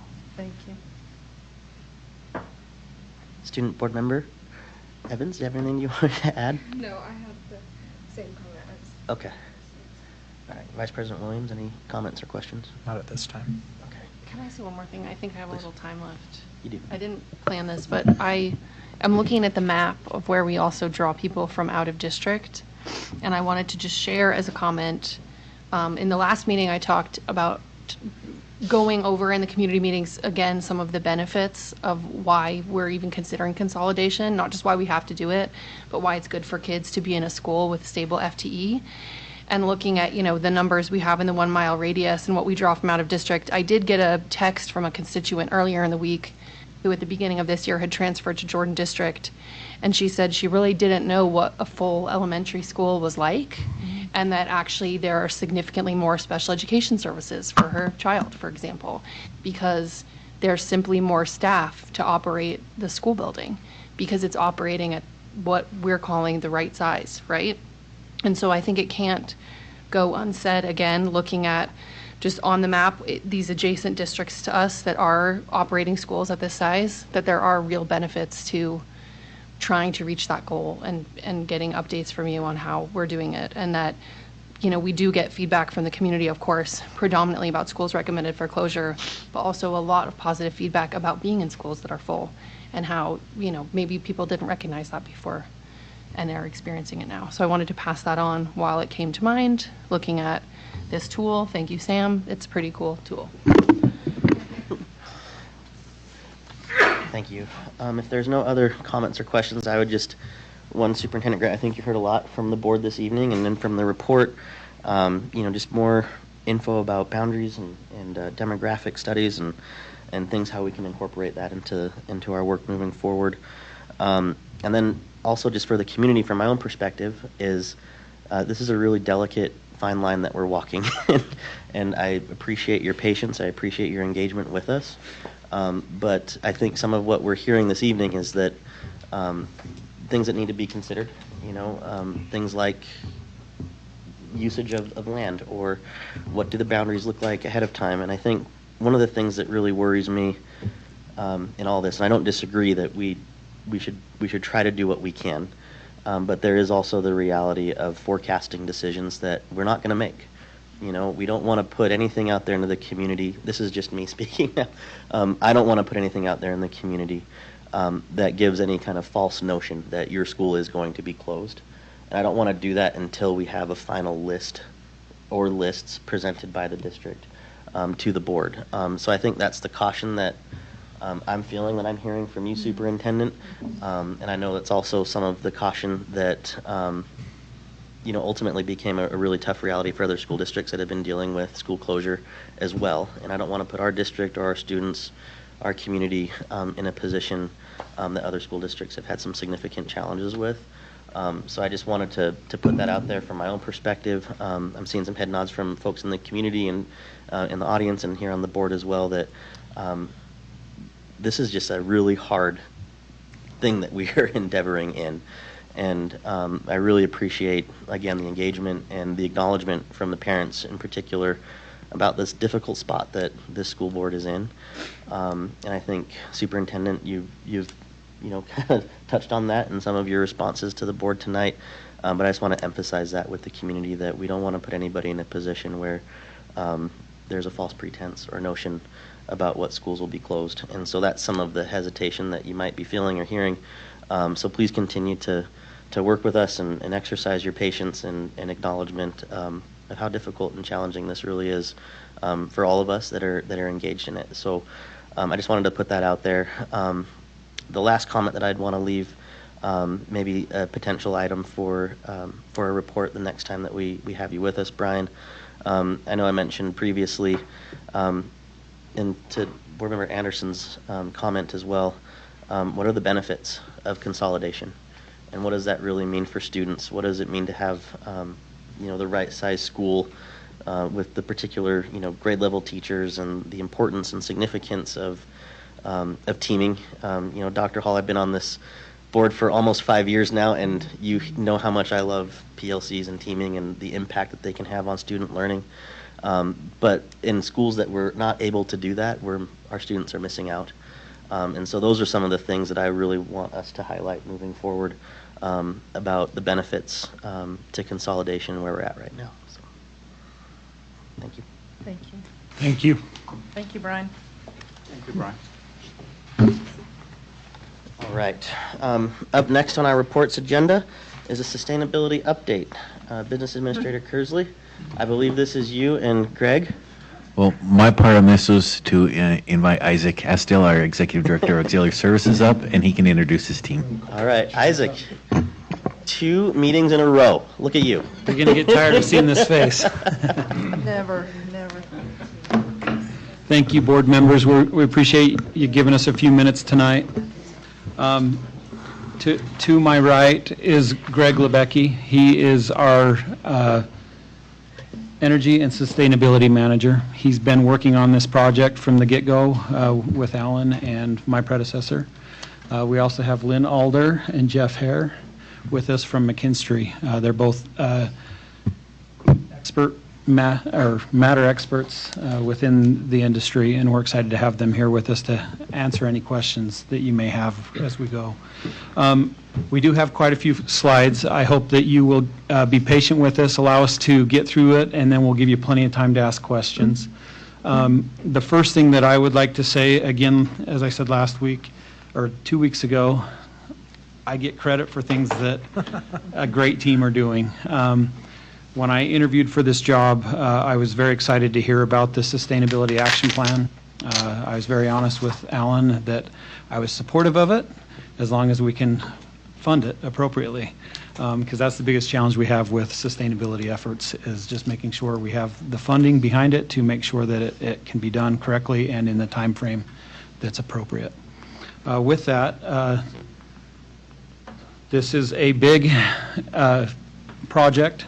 There's multiple aspects to it. I'm going to turn the time over to Greg here in just a minute to go through each of these.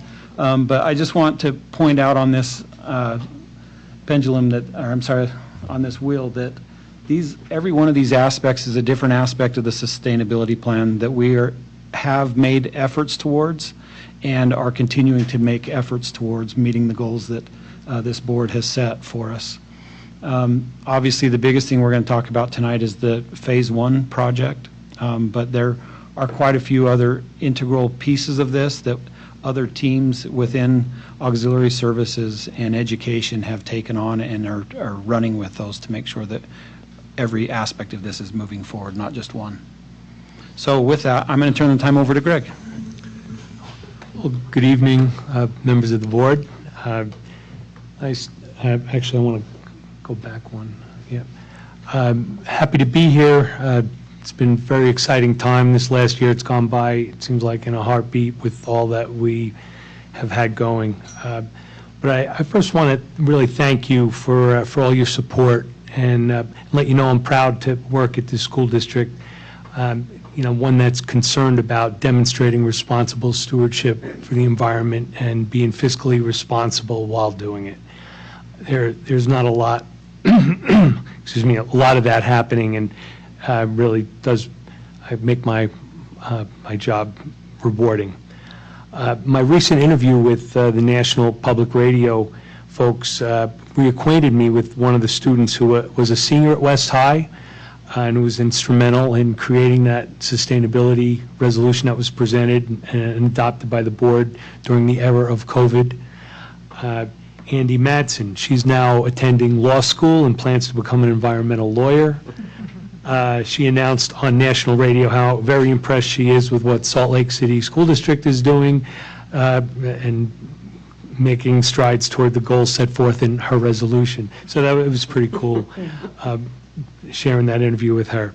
So while all 10 of these areas of focus have seen progress, I'll just be sharing highlights with some of them.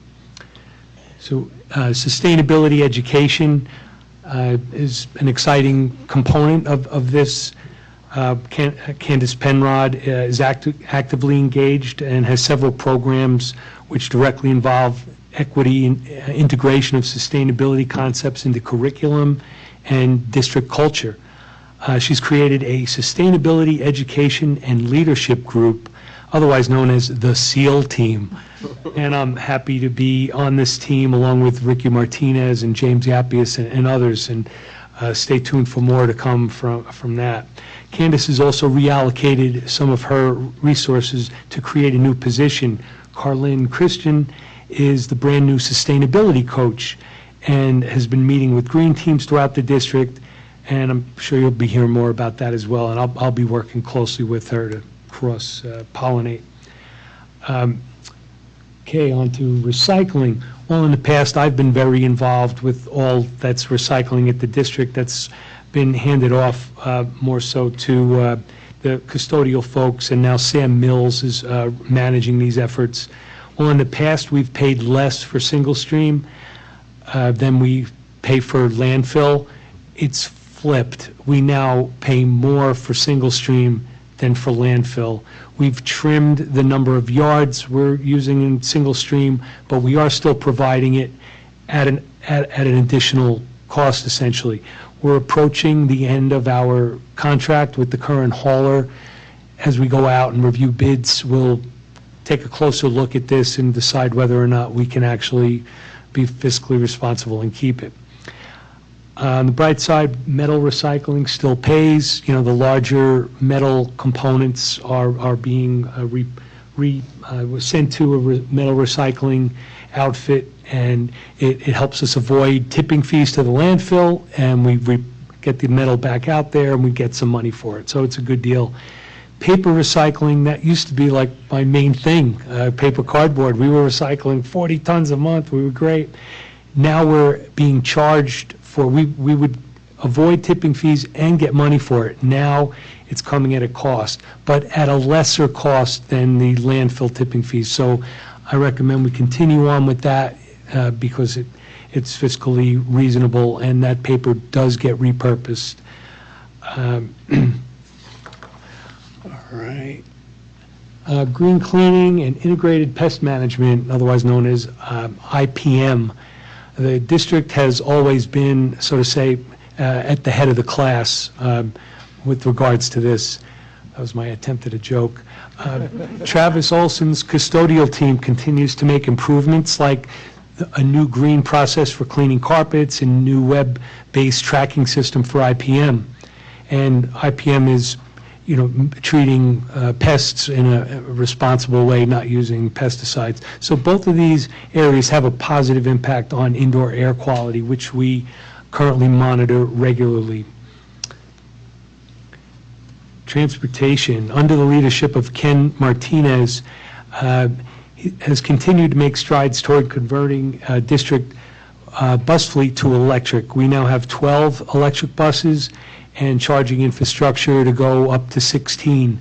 Going beyond 16 will require an additional investment in infrastructure, but there are grants out there and ways that we can get help. We're also looking at another roadmap for how to get to 100% electric buses. And so according to Ken, this is really cool, he just sent this to me, electric buses require, according to his estimations, around $5,000 to operate annually, while diesel is more like $16,000. So a 70% reduced overall cost per year, assuming the buses are working properly. But and that's tongue in cheek. But the potential is that each one of these buses could remove 1,250 gallons of diesel fuel combustion, and that improves the air quality for all our students and for the communities we serve. So it's nice to see movement in that direction with all the bumps along the road. All right, now comes the really fun stuff. Thanks to the forward-thinking ways of this school board, and especially actions taken by Alan Kersley to move forward with some funding options, we are on track and on budget to reduce our CO2 footprint by 24%, while reducing annual utility bills by 1.3 million, or roughly 21%. After careful vetting, the district selected McKinstry to be our energy service company, or ESCO. They provided a guaranteed energy-saving performance contract, which will allow the construction costs of this phase of work to be paid for mostly with the guaranteed utility savings. If we don't meet those savings, they write us a check. Thank you. We hope you don't have to. But I know where you live especially. So the story started with the students and has grown to this $29.5 million construction project, and it's caught the attention of National Public Radio, NPR, as well as local Utah Public Broadcasting, PBS. Both have interviewed me and have highlighted the work of that Salt Lake City School District is doing to curb its emissions, save water, and improve the learning environment. All right, these next few slides are McKinstry slides, and they are part of a 60-page decarbonization roadmap that they've created, and we're currently kicking around a bit. So decarbonization basically means eliminating fossil fuel as a source of energy in our buildings. You can't get to carbon neutral with burning natural gas in boilers.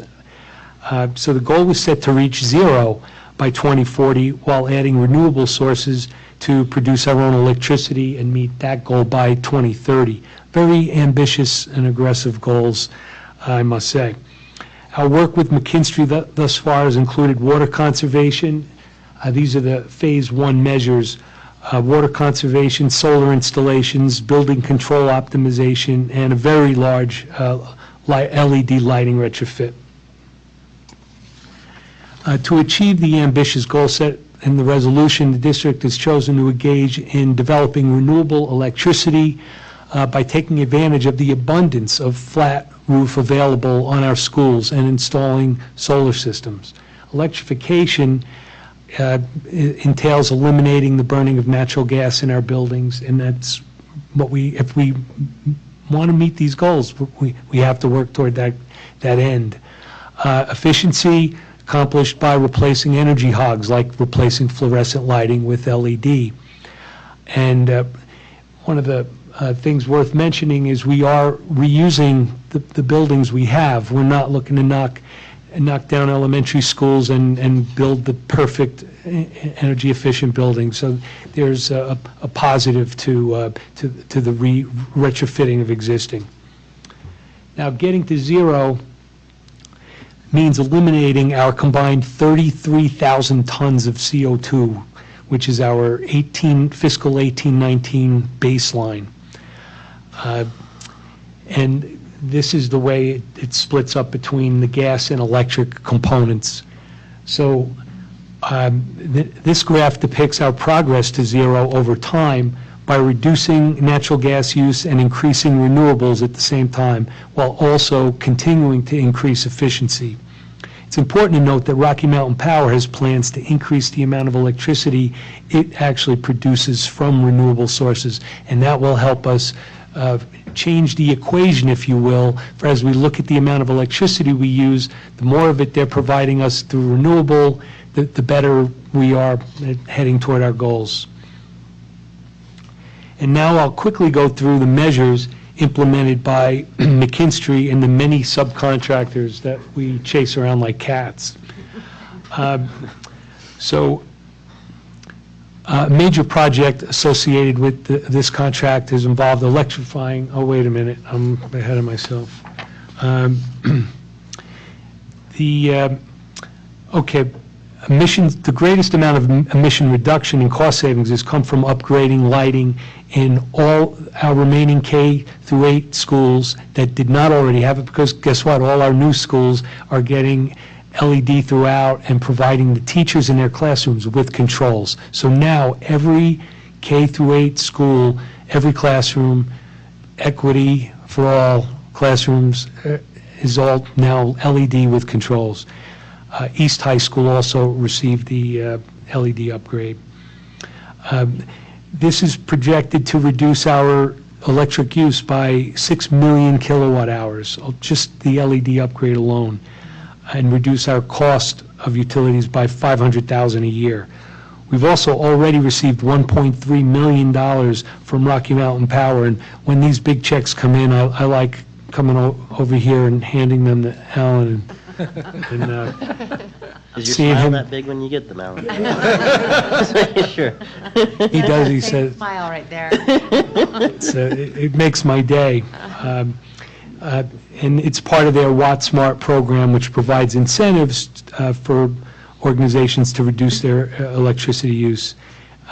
But a main point here is that now teachers are enjoying the ability to set the scene in their classroom. They have scene selection buttons. They can dim.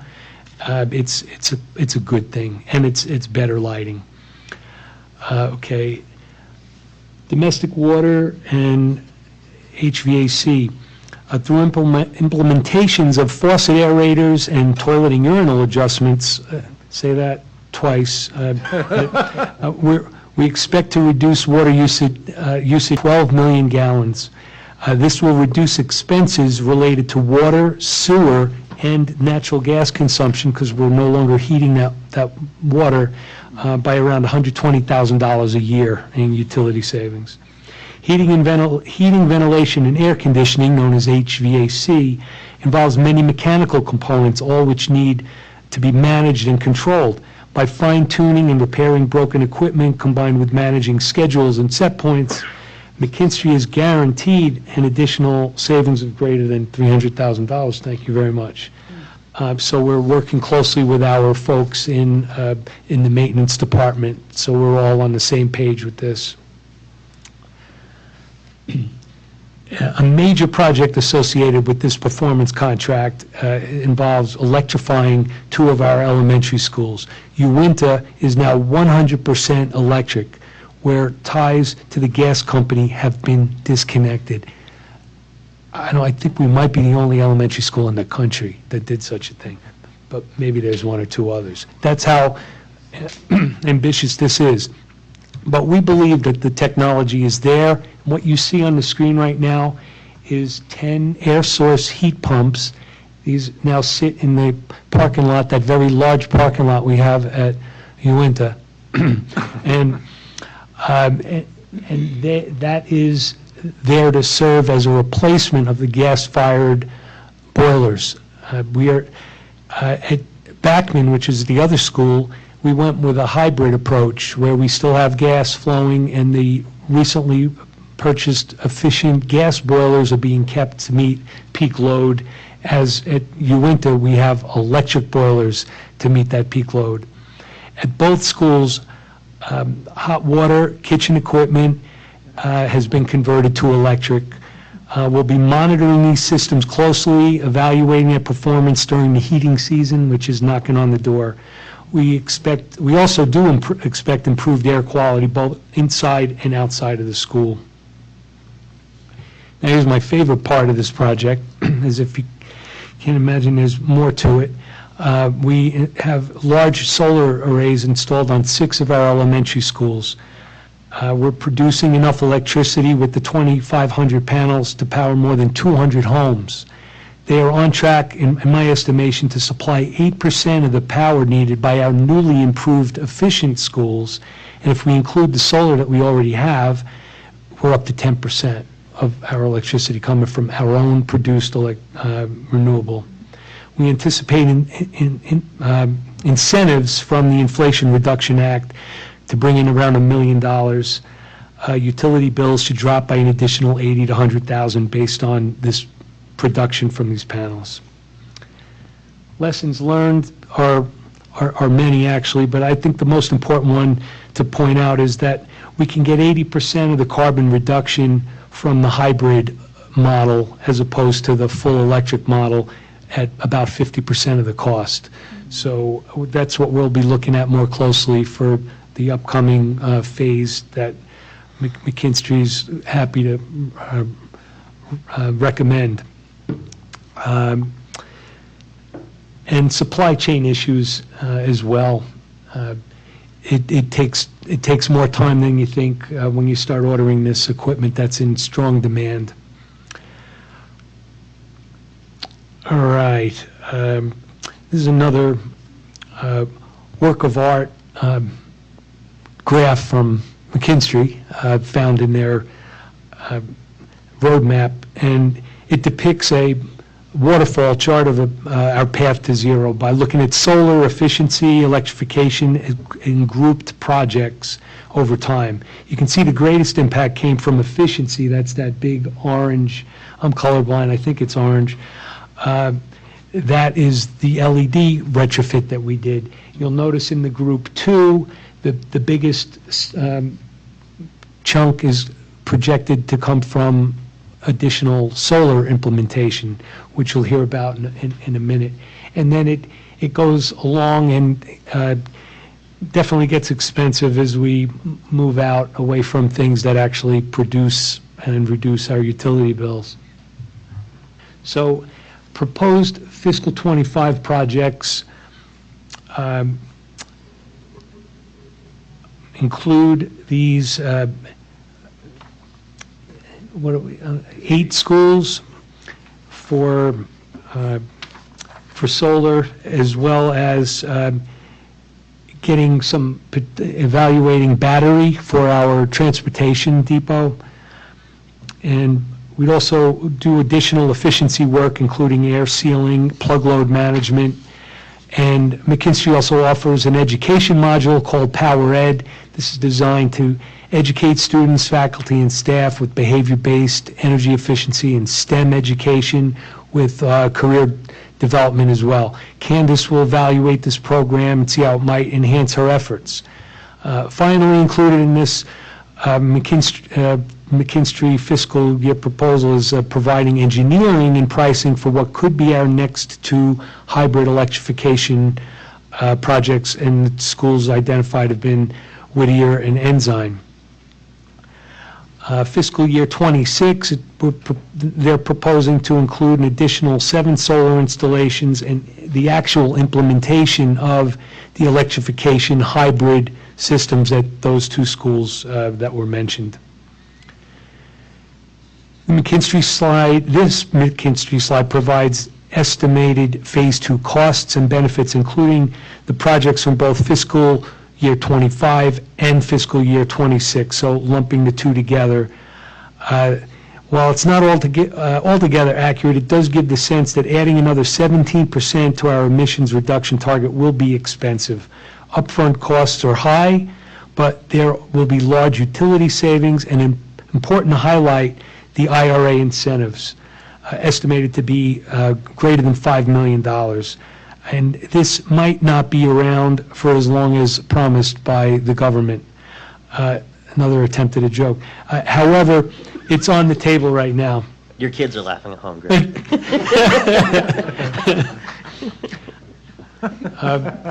Looking at this from a life cycle analysis point of view, McKinstry's suggesting that we actually wind up $3 million in the black. A big part of this is attributed to the avoided equipment replacement costs, which over the life of these two buildings adds up to $6.8 million. That would not happen over the 2 years we're looking at, but over their lifetime. So when you look at the big picture and consider all of the other elements, utility incentives, utility savings, we could very well be positive on this. It sure would be nice to come away with an additional 17% in emissions reduction, bringing district to 41%, almost halfway there. McKinstry's summary slide is just a reiteration of what we just reviewed. Financing options can be considered once we have real cost to look at.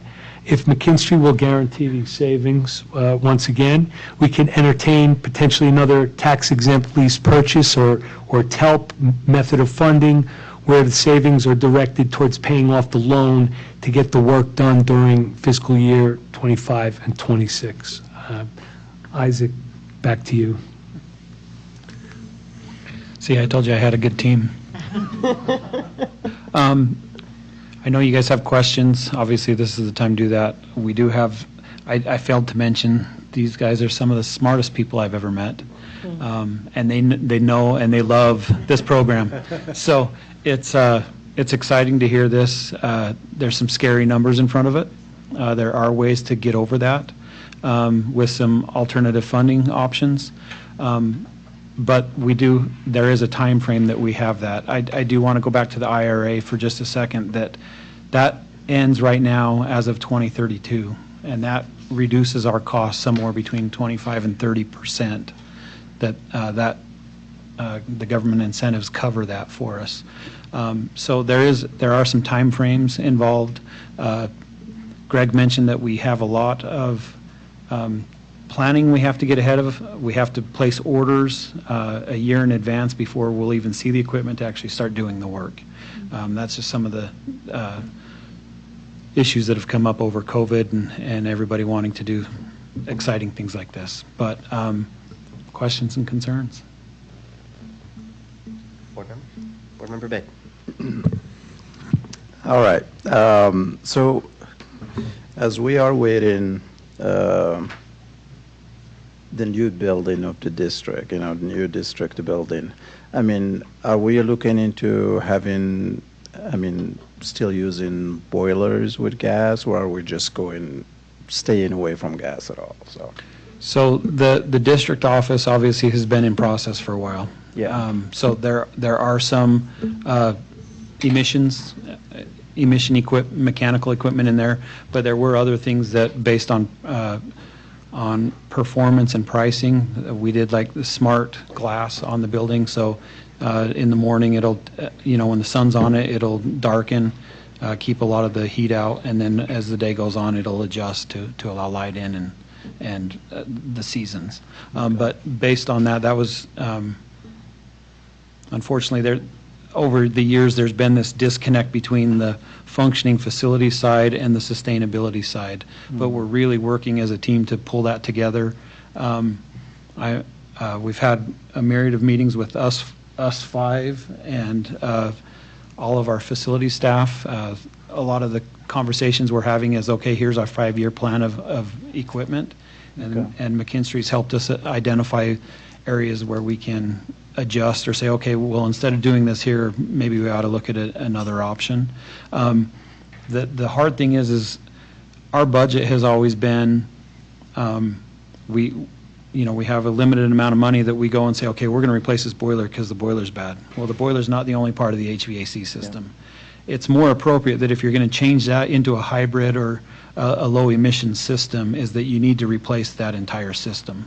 So looking at the numbers that we showed you of $28 million in a year, over the years, it's been somewhere between $8 and $12 million a year for maintenance for 40 buildings.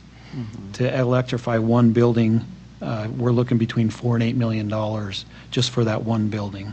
So it's a different way of thinking. It's a different way of prioritizing and trying to do all we can with what we have. Okay. Thank you. All right, I saw. So Brian, Ashley, me. That's what I thought. Thank you, Christine. That's sort of like a. They all went up at right once. there. Well, I made note when you got to the lighting retrofit. I'm thinking of it as a teacher in the classroom, and I thought it was nice to hear that they have these controls and that they can, you know, direct lighting and that sort of thing. But my one question is, when it goes out, when there's a problem with it, is district personnel trained in how to fix these things? Because what I'm thinking of is the lights start flicking, and for some students that's a really difficult thing, and you're trying to get someone in there to fix the light bulb, for a simple term. I'm just hoping that, I mean, I think this is wonderful, but I'm just thinking of the practicality. Is this something that if it goes wrong, it can be addressed quickly, because you need that sort of response when you're teaching your children? Yes. Yeah. Yes. Any further explanation? So As a teacher, I'd want a little bit more. all of our electricians are licensed electricians, so they have a great broad spectrum of knowledge. But we are also doing some training with McKinstry and their staff of walking through, okay, here's the system, this is how things work. But the short answer is yes. And just to the point of the existing lighting, all fluorescent flickers all the time and has a negative impact on many people who aren't even aware that they're being impacted by that pulsing of the fluorescent technology. So and then there are a myriad of issues with the electronic ballasts that drive the fluorescent lighting. So there's all sorts of distractions already in the classrooms that we've virtually eliminated on like almost 100% right now, with the idea that there's potentially a 20-year life on these LED fixtures. And like Isaac mentioned, we have a trained electrical electrical team, and that's what they do, is address issues. Well, yes, like I said, I was really excited to hear that, okay, the flickering, hopefully, I mean, I don't know how many times I've been told about ballast and, you know, all of this stuff. But what you're faced with is, okay, you got to put a work order in for this, and then they got to do this, and then it's got to go to this, and you're in your classroom and you're going, can the janitor come over and do something so that, you know, there are lights for my children? Do you see what I'm saying? Yeah. So our custodial crew as well has the ability to change the light out. But when it comes to an actual issue with the controls, then that requires an electrician to be involved. Okay. Thank you, Board Member Jensen. Board Member Anderson. Yeah, thank you so much for this presentation. I'm really celebrating these achievements, but I did want to acknowledge how I would feel in this room as a parent seeing specific schools named for future projects, just in relationship to our prior discussion regarding school closure. So I have two questions, and the big picture question is simply, how are we identifying schools for specific projects that are upcoming? And the small picture question would be, are there any situations or scenarios in our current situation of needing a long-term facilities plan where we wouldn't do a small does it ever make sense to drive the car until it breaks rather than get a new electric car today? Do you know what I mean? Knowing our district has a range of ages of buildings, types of buildings, and needs for our buildings. So the biggest portion of that is McKinstry did a study on every one of our buildings, all 40 buildings. And every one of those has a breakdown of expected 5-year cost, a 10-year cost, and a 30-year cost, basically. That's where we have looked at the possibility of which projects will work best at certain schools. For example, Uinta is the school that was found to be the best option to try out the full electrification now, but we're not going to be putting solar panels on that roof for several years because that roof got changed about 7 or 8 years ago. So it doesn't make sense to put solar panels that'll be there for 25 years on a roof that's going to go bad in less time than that. So we're balancing those needs based on the buildings and the capability of those buildings. But it's a look at all of our buildings, not specific buildings or ones that are on the consideration list. And this, just to reiterate, I this just is wanna add- something that started well before we started the boundary review process also. Yes. Yeah. Is that what you were going to add? Well, I just want to add that these goals and these plans are set forth to meet the goals in the sustainability resolution. So to hit the 2030 and the 2040 goals, that's how these plans are laid out. So if you drive it till it dies and then fix it, then those deadlines can't really come into play. And then I would just add to that, as my opinion as a single board member would be, those goals are good that they exist, and we all want to meet them, and we are appreciative of this, I would say. And I do think in some of our context of needing a long-term facilities plan and some of the other issues we're facing, in some situations it may make sense to adjust the goals to match some of the other scenarios we find ourselves in, if that makes sense. That's just my opinion. Thank you, Board Member Anderson. Board Member Sweat. So, Ashley, I appreciate you saying that because I think that one of the things we did talk about when we initiated the resolution was that we had to have flexibility, right? I mean, we knew that within that plan that there was probably going to have to be some changes as we go along. So, it might look as though some of it's written in stone, but I think that there's some flexibility that's built in, with that because we don't always know what's going to happen.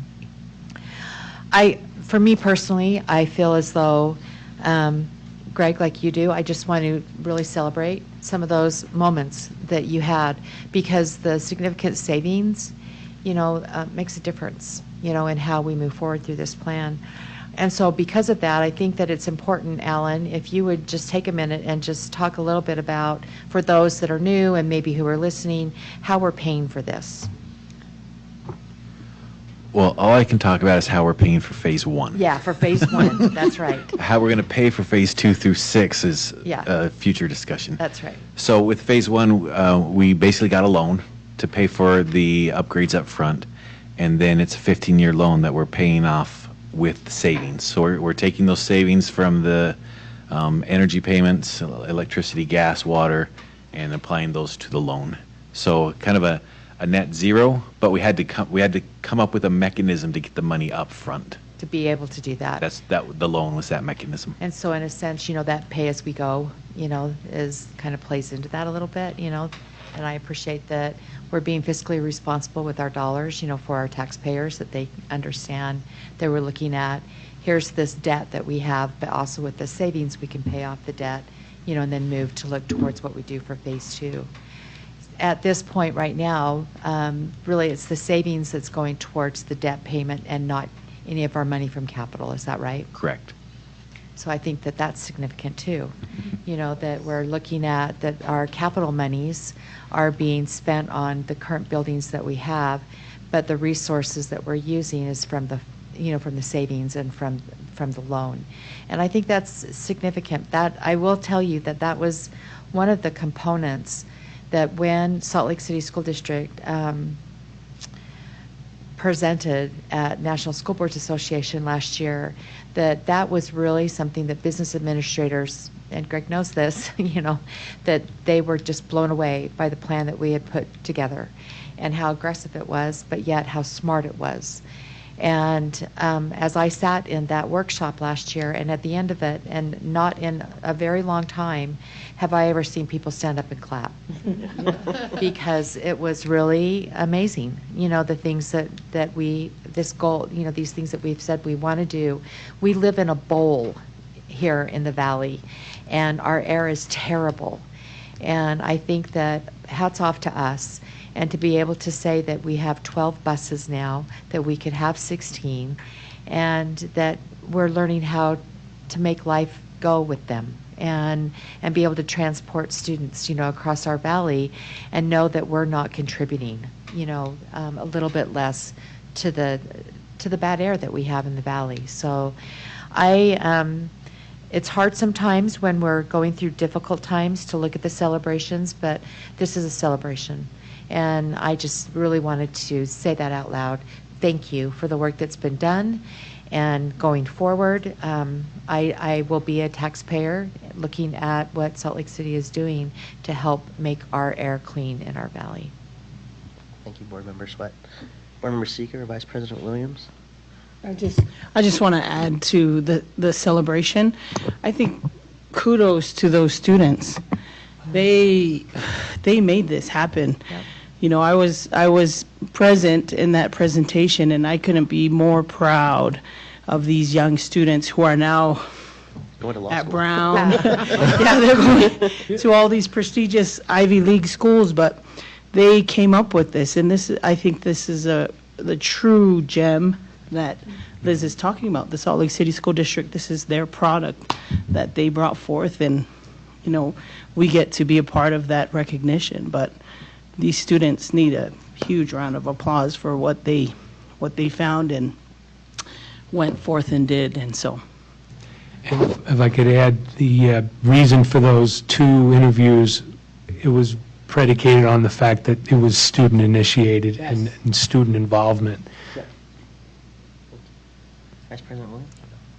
Student Board Member Evans? Yeah, I have one question. Okay, so on the list of 7 schools that are being studied, a couple of them do already have solar panels in place. So what happens with those solar panels if they are closed down? So they can be moved, but it's not the best practice. But there's also conversations of how are these buildings going to be used in the future. It's still going to be a benefit to the community. So those are, there's several options there that we can look at. Thank you. I have a question, maybe more towards, directed more towards our business administrator, and I totally agree that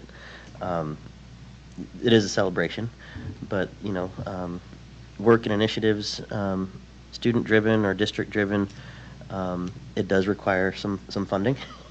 And I guess, Alan, my question to you is how do we continue to move forward with a project like this, knowing that there are some significant investments that need to be made? And I'm sure that's a topic or maybe even answer for another discussion at some point relative to this. But how do we continue to honor the work that our students have really presented with us? Yeah, and I think you're going to get different answers on every different phase. Right now the immediate question is how do we move on to phase 2? And I'll tell you, I don't have $28 million sitting around to upfront this, so. The top drawer of your desk? It's not in the top drawer. Come on, man. It's in his bottom drawer. Isaac, nice. So we'll need to look at different funding availabilities. Is a TELP loan another possible way to go about this? Will the savings of phase 2 pay off a TELP loan? Again, interest rates are a lot higher now than they were when we did the first TELP loan, but so we need to analyze all that and probably come up with a couple options and bring them back to the board in the near future to say, we've studied phase 2. This is how we want to go about funding it and get board feedback on that. Thank you for that. And I guess just my last thought is, yes, the student-driven, but I think the target dates or years for us in the resolution are really significant because they correlate with what the city and the University of Utah, I believe, has set out for their own sustainability goals. And knowing that we are somewhat cutting edge as a school district in the country, but certainly here in the state of Utah, what advantages do we have with maybe even state grants? I know like the buses were something that we got through some opportunities that the state had available, but are there other things coming down the pipeline or things that we could continue to take advantage of before other school districts start jumping on the sustainability initiatives like we have? Yeah, like with the buses, we have Ken, he's always looking for ways to help offset the additional cost. And often these grants just offset the additional cost of an electric bus versus, we don't get them for free. But new opportunities are coming up all the time, and we're constantly looking for those opportunities. Greg and even our McKinstry folks looking for opportunities to apply for grant funding or rebates that help us cover the cost of these. Thank you. Any other thoughts, questions, comments from the board? Well, speaking of sustainability, we all know we are one of the greenest deserts in the west side of the U.S. So what are we going to be doing right now to convert the grass space into xeriscaping? And also, when we convert a space into a xeriscaping, are we planning on planting trees to make up for the loss of greenery, I would say? So the biggest focus right now has been the water use inside the facilities. Okay. We will be working further ahead on some other options outside the building. Okay. The biggest challenge is a lot of our properties, you've heard from many tonight, that aren't as big as others. So we have to be careful about what we choose and where the biggest bang for the buck will be for those. But that's also something I think we can work with McKinstry on to find additional options. Well, and some of the trick too, so all of our elementary schools have recess. Recess on xeriscaping doesn't work very well. No. In Windows. Let me go back to that. Hold on. No, I want my kid to play on the grass still. I'm more like, the parking strips and all, and all of those areas, so.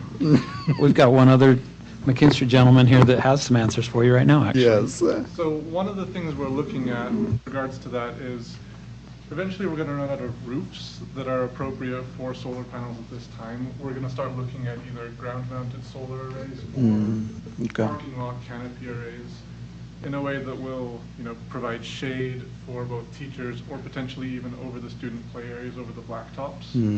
So in a sense, that will kind of reduce the urban heat island effect. So you won't have that really hot, steamy asphalt and some of those. That'll make those play areas a little bit nicer. We're not looking at, converting play fields and recess areas into solar arrays. No, I hope not. We're going to eventually have to move off of the roofs of the buildings and into parking lots and over some of the asphalt that will make those play areas nicer. Okay, thank you. And our grounds folks are currently looking at certain options, space by space for what is possible to convert, like flip the strip. We have a lot of flipping we could do, quite frankly. And so it is already being reviewed. Okay, because I know the city has a, was it flip the strip or something like that? Yeah.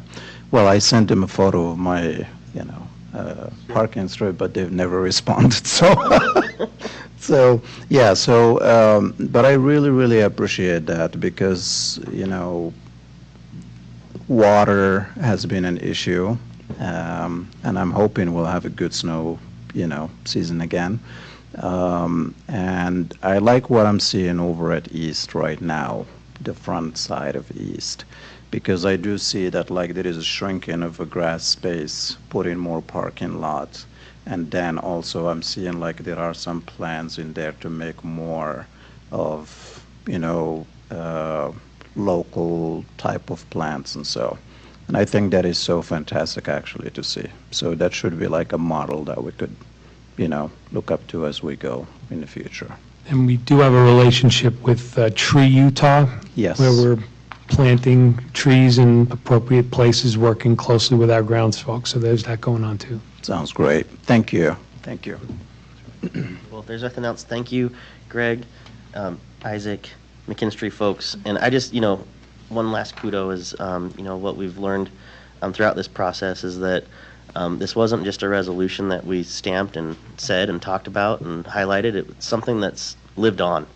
And, it was really cool, being at NSBA with you last year, Greg, and seeing students again that we all got to engage with and interact with and learn about where they're at in their lives. But to know that the various committees and the committee work that's taken place that's making this all possible has sustained itself. There's a little joke for your kids, Greg, since we adopted this, a number of years ago. And I know it will continue, and I just really appreciate your efforts in coordinating all this for us. Great, thank you. Thank you. Thank you. Thank you. Thank you. Right. Moving to our discussion agenda. Before we get started, I just want to remind the board that in our retreat, we had a really, a great retreat, but we also made the decision to change the way we've been doing business relative to our agendas and our meetings. So for tonight, as just a reminder, if there is an item from the discussion agenda that we want to move to action, we will do that, and then we will continue on with the next subsequent discussion agenda item, and then move to a finalized agenda or action agenda at the appropriate time. So just keep that in mind moving forward. The first discussion agenda item is a follow-up to the retreat as well. You'll notice that there's a handout that Superintendent Grant and Vice President Williams and I gave everybody. It's titled SLCSD Board of Education Follow-Up to Calendaring Discussion at the Board Retreat. So we'll just want to give a second to... That one, yeah. Yeah. Do you have that one, I have too Christie? many papers, I'm sorry. Yeah, I'm sure I got it. he has one. Okay. It's somewhere. All right. Move, keep going. Okay. So what I proposed in our conversations that I've had with Bryce and with Superintendent Grant and Business Administrator Kersley is kind of a bold move compared to what we've done in the past, which is really focus our study sessions, our remaining study sessions between now and June of next year, to really focus on the measured goals that we have adopted as a board, or measured initiatives like our student achievement, our strategic plan for student achievement, So what we said we would do is we'd come back with some kind of a document or a calendar of the things that we discussed, and present that back to the board, hopefully to earn your approval this evening about how we move forward. We also talked a lot about making sure that study session topics are specific to things that are measurable and move the needle relative to student achievement, and that there are a lot of really cool topics that come up from the board or from our community that fit better or make more sense to be either a report or a discussion topic, or things that are outside of our realm of responsibility potentially, that really rest with the superintendent and her leadership team on the cabinet. So what you'll see is just a draft schedule. So this isn't set in stone by any means, but I think it's a good reference point for us to be thinking about. You have our meetings starting in October through summer of next year, in June of 2024. There's a little typo there, sorry about that. But again, so there's really specific to things like fall enrollment, the review of end-of-year testing data, and how that's really beneficial to our work. ESSER funds was a topic that Alan brought up to us, Business Administrator Kersley brought to us, and what we do after that. And then the list just kind of goes on and on relative to SEL, Dignity Index, career pathways that Superintendent Grant presented to us. And then down you'll see more headers relative to future board reports, many of which were talked about and brought to us from you all on the board, like the school budget allocations and district vision. That's, we felt like is a potential really good topic for a report. That's something that you brought up, Christy. Our district innovations, I can't remember who brought that up. I think we all did in some way, shape, or form. Future discussion topics. This is one that you brought up, Brian, relative to the use of technology and cell phones in our classrooms. And it sounds like there's already been some movement and some discussion happening in policy subcommittee about that particular topic. Committee assignments are ongoing. So we want to continue to talk about that. Survey results regarding a fourth high school, another topic that you brought up, Brian. And then a couple of items that we felt really fit in with the role and responsibility of the superintendent in the cabinet. The administrative turnover and placement, and then program reviews and board reports. And I think that one's really specific to you, Ashley, relative to what kinds of programming we have going on in our schools and how we acknowledge what we have and where it fits best and how we either move forward and maintain and sustain, or do we want to take a different direction relative to where we're at. Superintendent, is there anything that you wanted to add to that before we open it up for a little discussion? No, it's good. Okay. Any thoughts or questions, or do you want to let this sink in a little bit? It is a shift from how we've done things in my experience, and would really love to hear what you have to say. I think it looks really good. It responds to everything we talked about in the retreat, in my opinion. And I would feel comfortable moving it to action, but I don't want to preclude any discussion from others. Yeah, I'm not sure we need a vote, but we could always do that. It doesn't hurt. Board Member Sweat. So I think that, I agree. I mean, I think that the topics are great, you know, and they hit a lot of the things that we had talked about. Yeah. I think that, well, we have flexibility. Like, for instance, I'm just going to give an example. On the October 17th, you know, we have a study session around the fall enrollment. So let's say we don't get to everything that we want to. Can we move it also, you know, to the next study session, you know, and expand that conversation? And if we need to have more time. So I just want to hear us be able to say, yes, we're going to have flexibility within what we have here, so that, as you said, it's not set in stone. Yep. But things will come up that we feel like maybe we need to have a little bit more further discussion on. Absolutely. In that allotted time. Yeah, that's definitely the intent that I feel like we all talked about, and as a leadership team. Okay. Could you tell me, and I'm sorry, I just don't know what it, restorative education for student empowerment transformation, what is that? I'm sorry, it's on February 20th, 2024. yes. Reese, what is that? I don't even know what that is. Dr. Buendia, do you want to explain some of that? Sure. Do you want me to? Yes, please. Not that I think it's bad, I just don't know what it is. I just like, no, tell me what I'm going to be studying here. And I'm following Yandari's recommendation to minimize the acronyms that we use, because Right. we I like that, we yeah. affectionately call Yeah. it RESET. Okay. So RESET is a proposal that started under the leadership of Emily Sutherland when she was MTSS and SEL director, and Allie Martin was the safe school specialist. The two of them became aware of some of the educational practices that were being delivered to our students who are placed in an alternative school setting for a safe school violation. And so this proposal and initiative is our intent and approach to improving and assuring, as well as ensuring, that our students in the alternative placement, educational placement, are receiving a high quality, access to high quality education, grade level support for addressing the root cause of what had them led to their placement there at Horizonte. And so they'll be learning more about it. We, I believe, this year, we have an interim measure, and we're going to fully implement the entire proposal next year. But it's already significantly improved the students' experiences while they are temporarily in this educational setting.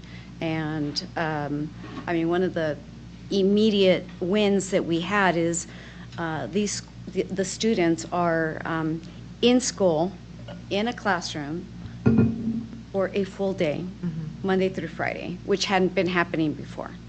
And so that's nice. And they're also receiving direct educational services in the content areas by teachers at Horizonte who are certified to deliver that instruction to them. So huge win. Thank you. That's really helpful. I appreciate that. Okay, so there's just maybe two things that I would like us to consider maybe interlacing into this. I think that one of the concerns I have right now is when I'm going to my school community councils, there's been a drop in parent participation. And I think all of us are saying that. And I'm concerned about that, highly concerned about it. I think that you can't move forward an agenda or really a school plan with just a couple of parents, in attendance. And I think that we need to talk about that as a board, the school community council training, supporting the superintendent in putting together, that quarterly or bi-monthly, whatever we want to do. But also the parent component, maybe it's something that we discuss or what I'm trying to say is maybe have the superintendent talk to our principals about not having Zoom being the only option for our parents. That maybe we need to get them back into the schools. We have the kids there, we have our teachers there, but a lot of our Zoom meetings are still on. And I know it's for convenience, so I'm not saying do away with Zoom, but also open the door to have it as an in-person, meeting too. I don't know what the components are. I don't know why we're having this parent drop-off, but I think we need to talk about it and figure out what it is. In hand with that, for me, I feel like what I've also seen drop off, and maybe we set a parameter, Nate, at the beginning of talking about the setup of our study sessions, is how do we interlace shared governance into our conversation? Because I think that that's another piece that I'm not seeing as prevalent in our conversations the way that it used to be. And I think it needs to be. It worries me that is a cornerstone of our district. It's a gem of our district. And I'm wondering how we do that, as we talk about these study sessions, because so many of these great topics involve parents. And we need to have parent input. And also our faculty, our employees, our teachers, we need to have input. So I don't know how we really want to talk about that, but how do we start to interlace that? And I think that for my last soapbox is that I really do think that the training for school community councils and for shared governance has got to be brought back to our schools. And maybe that's part of it, is that they don't understand how important those components are in our schools as a parent, as a teacher, as an administrator, that we're working together, to provide the best quality education that we can for our kids. Right. So I think this is really great. I really do. I think this format's wonderful. But how do we interlace those things a little bit? Because it is a concern, about the shared governance part and also the parent component. Great. Thank you. Thank you, Board Member Sweat. Board Member Sika or Bade? Any thoughts, comments, suggestions? Okay. Will you say that in the... No, I was kidding. Yeah, for me, I really thank you, Chrissy, for bringing that, shared governance. It's one of the things that I ask myself, anytime we're having a meeting or the agenda is developed, how much of an input has the stakeholders, made into that agenda? They are representing our community, our teachers, our staffs, and I think, I personally would love to know more about how much of an involvement we have in our processes here in the district. Okay. Thank you, Board Member Bade. Vice President Williams or Board Member Jensen, any thoughts, comments, concerns? Well, thank you, Christy, for bringing it up. I think we talked about this a little bit. Well, shortly after I became a member of the board, because I have been anxious about the SCC and how it functions. And at that point, I mean, we briefly just mentioned, and I mean that ship has now sailed, but at back to school night, having an opportunity where parents were informed about SCC and the tool that they have to really help their school. And I mean, we've missed that, but I think that we can still, I would like to see us have a plan for how we can have parents understand how to use that. But then, I guess for me, Board Member Big, you said you would like to understand shared governance more. Well, if you don't understand it, I mean, parents, they really don't understand this. And I think we do need to figure out how we help our parents understand this and how to use it. Thank you. Thank you, Board Member Jensen. Vice President Williams. Yeah, I just will second a lot of what Christy had said. I have been on the board a little over 2 years now, and I've heard a lot of about this SCC training and development piece, and don't really know what that is. I'm hoping we can implement it sooner than later. I know that has kind of landed in the lap of the superintendent in the past, and so now that Dr. Grant has been here for a little while, I'd like to see that move forward as well. In terms of board members trying to seek more understanding around shared governance, I could be wrong on this, and I was looking through my bag here, and I think I left it at home, but we actually have a little, not a pamphlet, but a booklet about shared governance, and if folks don't have that, let's work on getting that, but that's something I carry with me quite frequently and look into from time to time, but just wanted to mention that that is a resource that's available to board members. Thank you. Student Board Member Evans, anything that you'd want to add to the conversation? Okay. So you're looking for a motion? We don't necessarily need it, but we can totally go that direction. Well, since we're kind of looking towards October 17th, Okay. you know, it's our first. I move that we accept the study topic calendar that we have been discussing. And I would second it and add that there's, of course, the one correction to make that we're accepting, and that maybe we spell out some of the department acronyms the same way we spelled out the program acronyms when we accept it. Can you second and say all those things? I did. And Board Member Sweat, just to clarify, this is to move to the action agenda. Oh, sorry, yes. I move that we move this to the action agenda. Ellen has something. I think, and you can do this in the action agenda when you approve it, add with flexibility, because we don't want a motion to make it seem like we have to do this, but. That's right. Right. Oh, I mean, essentially, if we could, or. Yes. okay. I mean, I can withdraw my motion and say another one. Do you Yes, want me to do please. that? Okay. So I withdraw the first motion, and I motion that we move the draft schedule of study session topics to our action agenda, knowing that we will have flexibility built into the draft. And minor edits. And Ashley's acronyms. Second. All right, we have a motion and a second on the table. Is there any further discussion to the motion? All right, seeing none, we'll start with a roll call vote with Board Member Anderson. Ashley Anderson, yes. Nate Salazar, yes. Mohammed, yes. Ryan Jensen, yes. Christy Sweat, yes. Bryce Williams, yes. Jenny Sika, yes. Excellent. That motion carries, and we'll revisit this on the action agenda. Thank you, Board. The next topic is B1, Board of Education Legal Status, Responsibilities, and Ethics. Policy and Legal Services Director Christina Kindle. Thank you.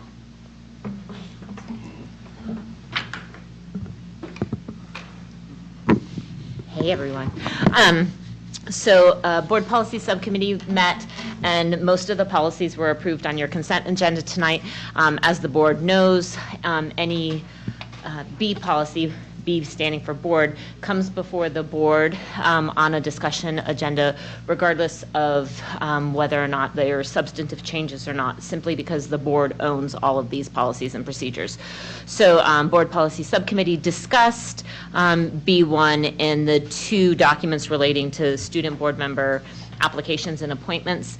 Really, there were just very minor tweaks, and as I explained to the subcommittee, since the board owns this, it's typically, any suggestions come from the entire board related to these documents. But the one change that we did make was in the financial audit request portion, we had hired an independent internal auditor pursuant to the legislative audit recommendations. And so the old language was before we had that person as our independent internal auditor. So the new language within the financial audit request section reflects that change and how the board can make requests to the finance subcommittee and how the independent internal auditor will work through that process in terms of reporting back to the finance committee and the entire board and how those reports will go. So I don't know if any board members have any additional changes they would like to suggest to any of the 3 B1 documents, or if you have any questions, I'm happy to answer those as well. I think before questions, would somebody from the policy subcommittee like to give their perspective on how that discussion went and any potential recommendations to the board? I'm happy to do so. I think we had a fairly substantial conversation around the policy. I don't think there was much argument or disagreement with those minor tweaks. We feel confident bringing that recommendation forward to the whole board. Thank you, Vice President Williams. Any other discussion points or questions the board might have? Okay. Seeing none. Student Board Member Evans, did you get a chance to review? Yes. Okay. Thank you. Well, sweet. I think it... Are we talking about P13 as well? That'll be the next one. The next Okay. one, yeah. So with that, I believe we would need approval for this. So I would look for a motion to move this to the action agenda. I move that we move B1, Board of Education legal status, responsibilities, and ethics in the attached exhibit to action. I second.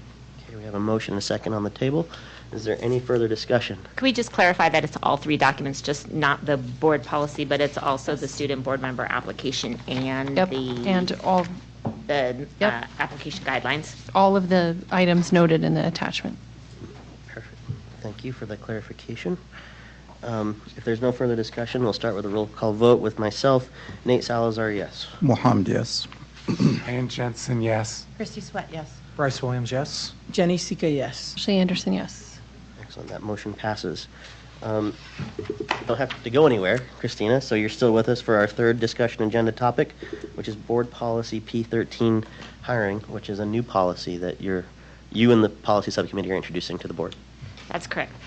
So for new board members and anyone listening, how new board policies come about are sometimes the board suggests a new board policy that they would like to see, or the subcommittee or community members bring this up, and sometimes I just take the prerogative of bringing forward a new board policy. So Board Policy P13 hiring is something that I brought to the Board Policy Subcommittee. It was something that I had discussed with Executive Director Logan Hall, who's over Human Resource Services, and I had also discussed it with Superintendent Grant.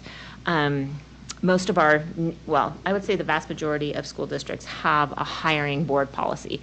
It's a way to ensure a consistent, fair, and transparent hiring process. It's a way to hold hiring managers accountable for engaging in a fair and equitable and transparent hiring process. Our district has not had an actual board policy on hiring So this was something that I thought would be very helpful for the district and for people who are applying to our district to understand how we would go about doing this. It also clarifies the role of the board in approving all contract hires while giving, delegating to the superintendent and the executive director of human resource services other authority. So I thought that was would be beneficial.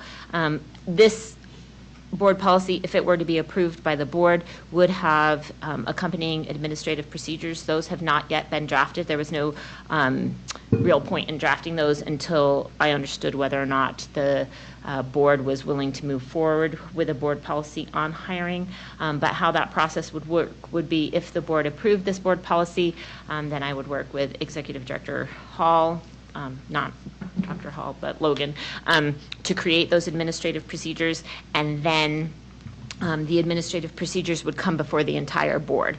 Any new administrative procedures are required to be approved by the entire board just to make sure that the district is implementing the vision of the board as it relates to that policy. So I did bring this to the board policy subcommittee, and I think that the It was received well. It was received well. Thank you, Board Member Sika. I think the subcommittee felt like that this would be a good addition to the board policies, and that this would be something we would need not only for the community, but also just to ensure consistent practices within the district. And as you'll see in the references, it has references to state law as well as administrative rules, as well as all the district's agreements with its employee groups. So those would be the things that we would be tracking and ensuring compliance with. But I'm happy to take feedback and for anyone from any board member from the subcommittee to address it as well. Great. And in addition to what Board Member Sika already brought to the table, anybody from the subcommittee that would like to speak to it, just as a perspective or context? Well, we did have we had a conversation about this, and I really want to thank Christina for bringing this.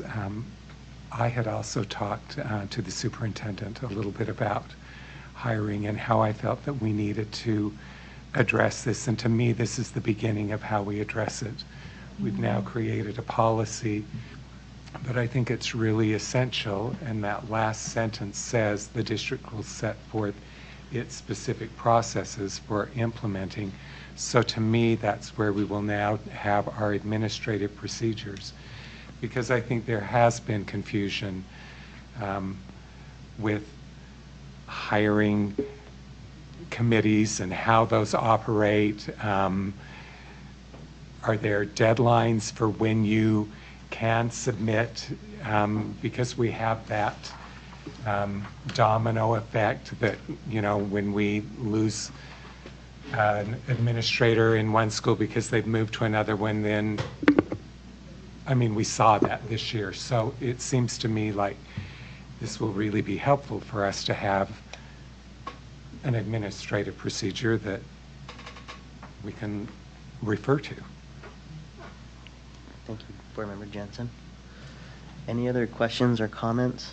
Board Member Big? So my question is, okay, so HR, their job is to manage, you know, the hiring and firing and so and so.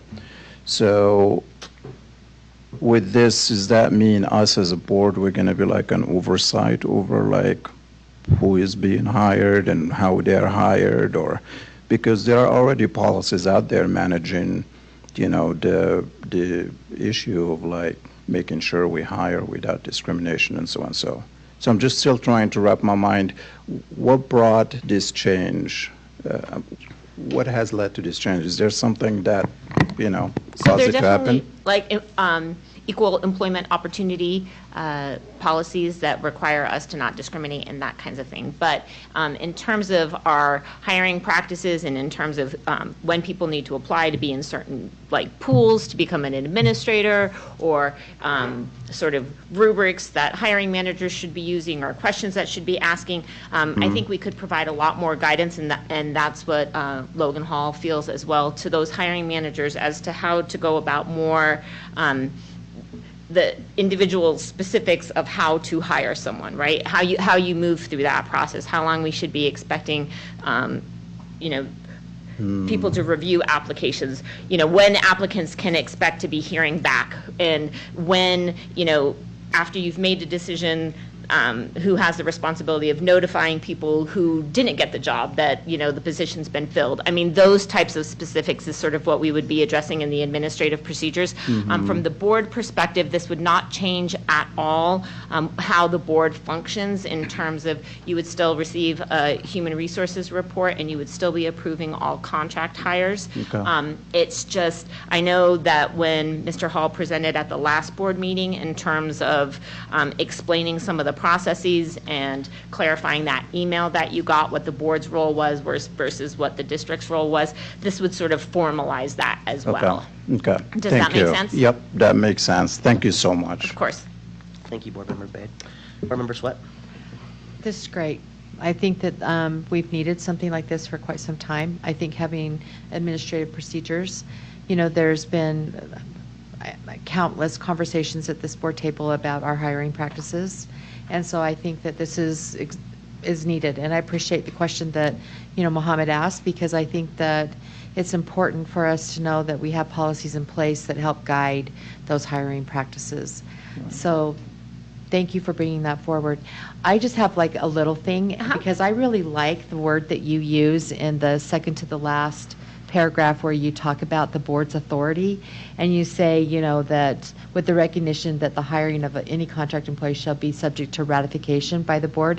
Ratification is a new word that you're using, because usually it says approval instead. And I like that ratification, and I would say, look at our policies, and where it says approval, put ratification, because I think that has teeth in it.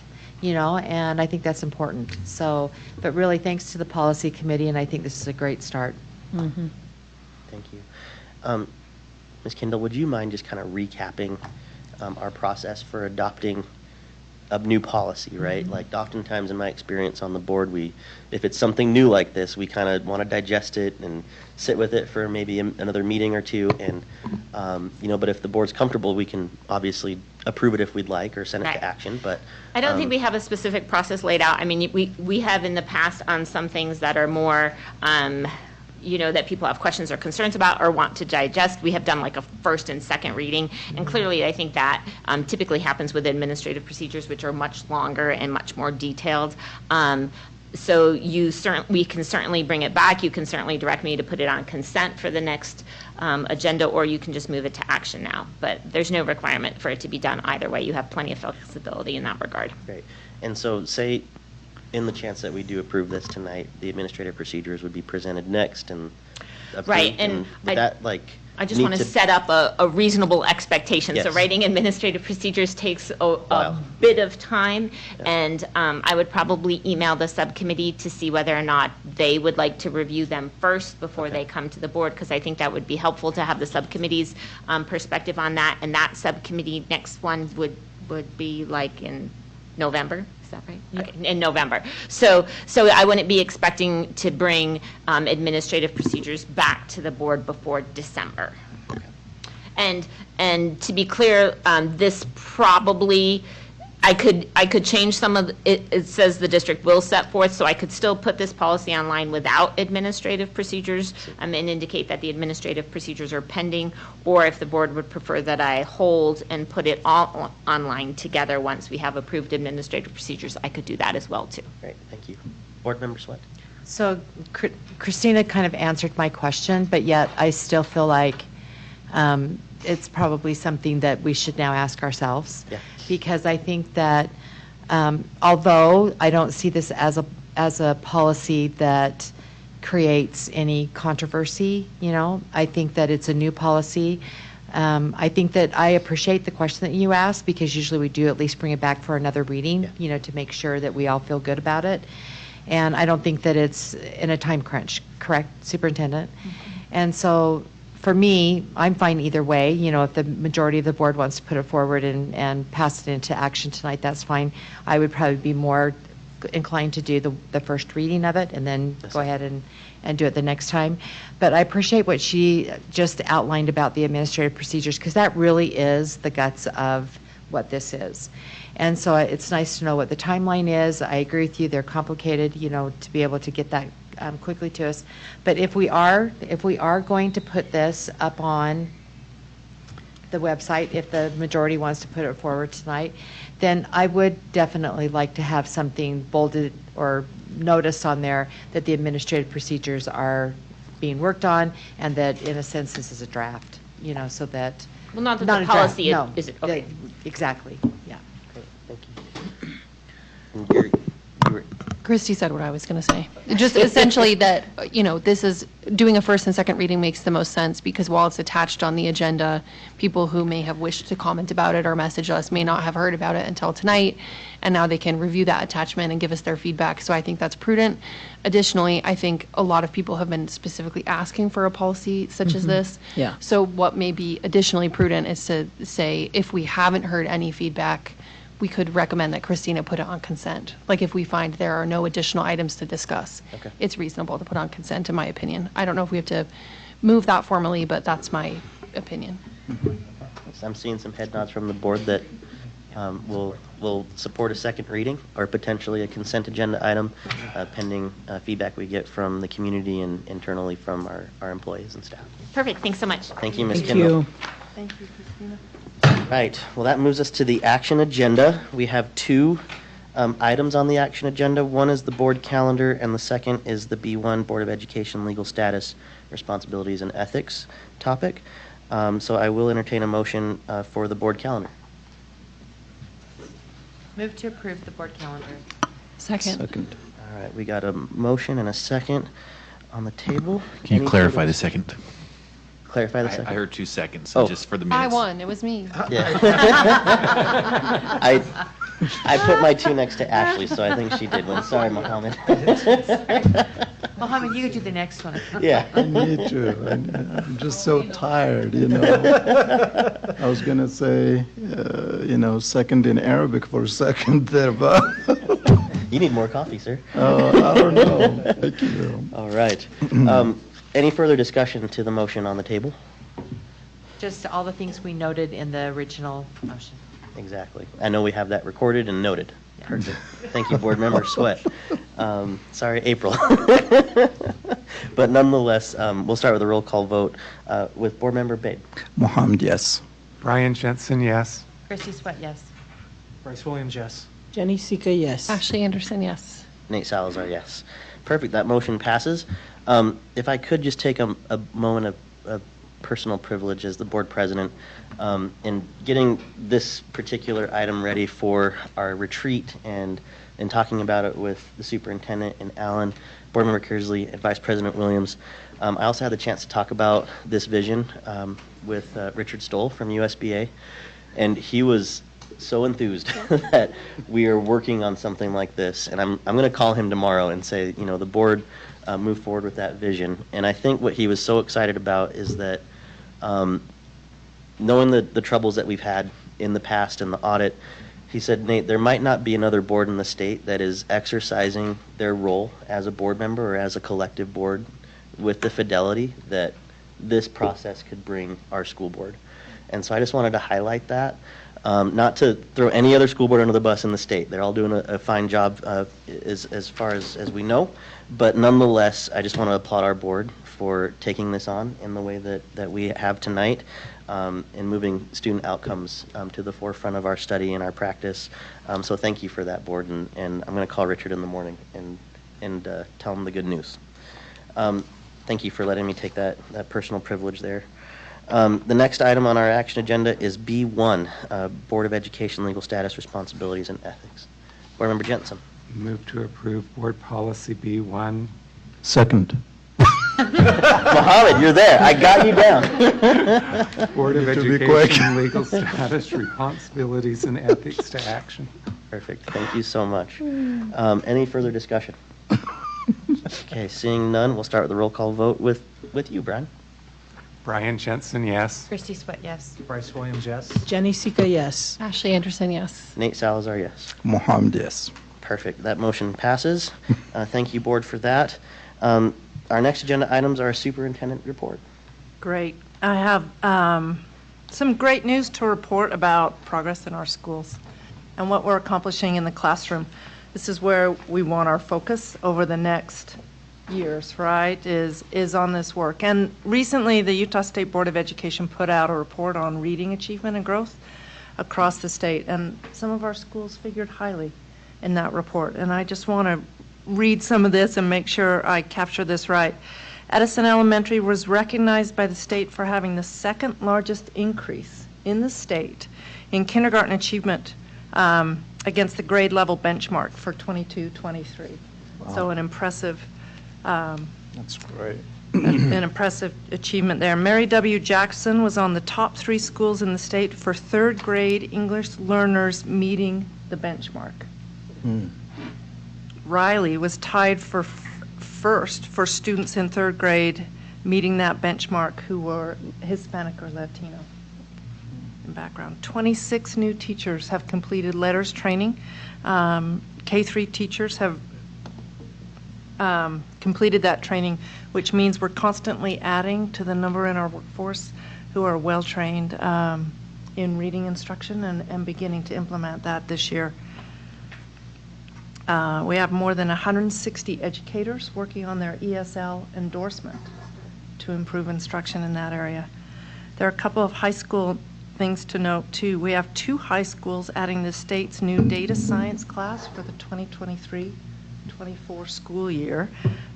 So these educators are qualified to teach the course. And it'll be an important component of our college and career pathways.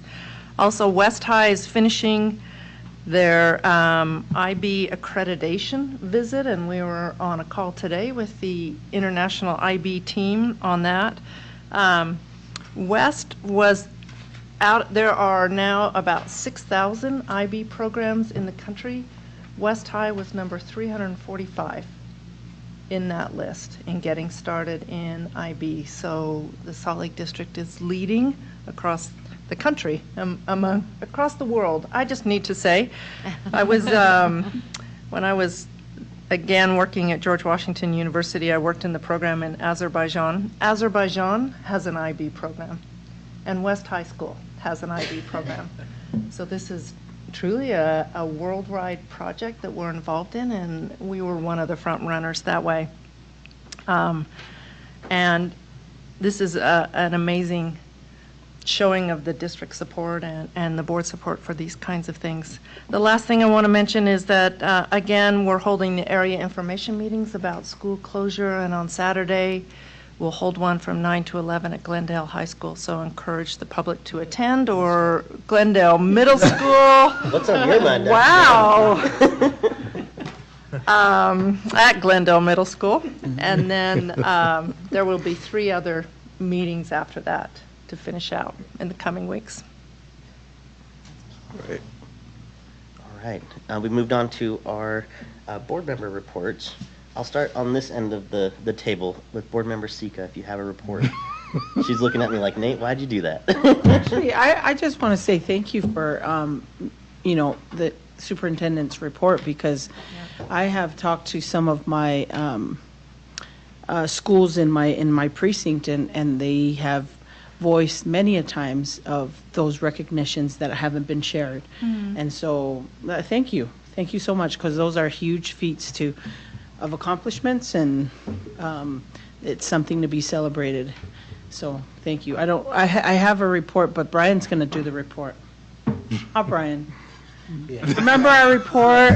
USB, yeah. Yes, I'm doing that. I am doing that report. Okay. When you get to me. All right. Thank you, Board Member Sika. Board Member Bate. Poor Brian just got voluntold. I'm ready. He's prepared. Yeah, first I would like to extend sincere thanks to Miss Shelton. She is a teacher at East, and she is the one who is running AVID program at Scott Hour East High School. And she worked tirelessly actually in making sure that this event happens. We moved on from the fact of like having like a meeting in the buildings of our schools to like taking the meetings to our community. And that turned out like an amazing turnout because, you know, students from all walks of life, parents as well, and really, really such a great turnout because people were wondering what is AVID, you know. And it is this program that is so amazing from 1980 that started by a teacher, you know, and her dream was if there are students who are ready to learn and put in the work, we're going to make sure that that happens. And as a result of that, it started from 34 students in the classroom from 1980 to 2 million students just here in the US. And that is big, you know, that's like almost 70% of the population of Utah. That's a big deal. And so, and the purpose of this program, of course, is, you know, focused a lot on students who come from, you know, rough backgrounds or who come from marginalized communities. And the whole purpose of it is to pave the path for them to be able to continue and go to college and universities. And so, and I just want to say it was an awesome event. And listening to those students share their experience and how they ended up in AVID and how it helped them. And they were also former AVID students who are currently in university sharing their experiences. And it was just like such an amazing experience. Yeah, and I just want to say that was fantastic. Thank you, Board Member Bate. Thank you. Vice President Williams? Yes, Brian's going to give a big part of what I was also going to report on. Hot seat. But there is one piece, I know Brian has a lot to report back on, but there's one piece just in case it's not on his radar for tonight. I really wanted to encourage the whole board to finish the master board certification process. Okay, so I think there's 3 of us now that have completed. It'd just be really cool to see our board have 100% participation. I've learned a lot through the process, and I'd also say that a lot of what's on that checklist for certification are things that we're already doing. You just need to go in and click it off. So, And our board means superintendent and business administrator. I was just going to say that next, so thank you. Well, you didn't Jenny. Did you have an OT? You want to say something? I just wanted to say it was great to welcome all the new administrators today. That was amazing, and it was great to see Joey Ellis. So shout out Joey Ellis. I joke that he's going to be my new weightlifting partner. So. It's good. This is long. I'm just prepare. Because I have a finance committee update to start and then some pleasantries. But from the finance committee, one of the recommendations of the legislative audit was to amplify an existing internal audit function. And after our RFP process, the finance committee met with staff from Eide Bailey to discuss their scope of work in auditing district programs and departments. So additionally, the committee looked at ways to identify specific accounts in the budget more clearly. As an example, a K-3 reading fund was made more clear in the budget, so it was, findable and trackable. And last, we found it mutually agreeable to bring our rainy day fund into alignment with other districts, which brings the amount to approximately 2 weeks of payroll. And I'm sure myself, Christy or Mohammed could answer more questions, and Alan as well, about this committee work if anything came up. Outside of committee service, it is Banned Books Week, and so I've been reading and sharing some of my reviews from Battle of the Books selections on social media. If any of you would like to join me in some of the books that I'm reading, the best one is called American Murderer. Ooh. It's from the middle school list, and it's about hookworm. And it's one of the best books that I've ever read. See, American Murder? It's like from the Medical Maladies series or something. So follow me, like and subscribe. So it's also LGBTQ History Month, and I know the West High Queer Student Alliance is having upcoming meetings this week, so I'd encourage anyone interested to check those out and thank the students in my generation who really pushed for those GSAs to be permitted in our buildings. And then right before I came to the meeting, I was able to celebrate the initial work of the clinic at West High School that will increase healthcare access for students and families. It's been fully funded by the foundation and community partners, including the University of Utah, and this is a huge boon for the district. West also has an ongoing series of updates from sports and clubs, and I just wanted to share one because I did not know we had an ultimate Frisbee team, but we do. And they were the D1 Open Fall Tournament winners. Nice. Thank you for the pleasantries. Board Member Jensen, sounds like you have a lot to report on. It's 3 reports. I hope I can talk as fast as Ashley. Okay, so first of all, from the Utah School Boards Association, there are some dates that you need to be aware of. Okay, January 4th, that will be the annual conference, okay?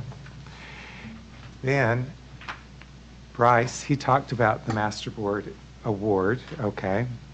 It's nice because in that conference, they recognize that.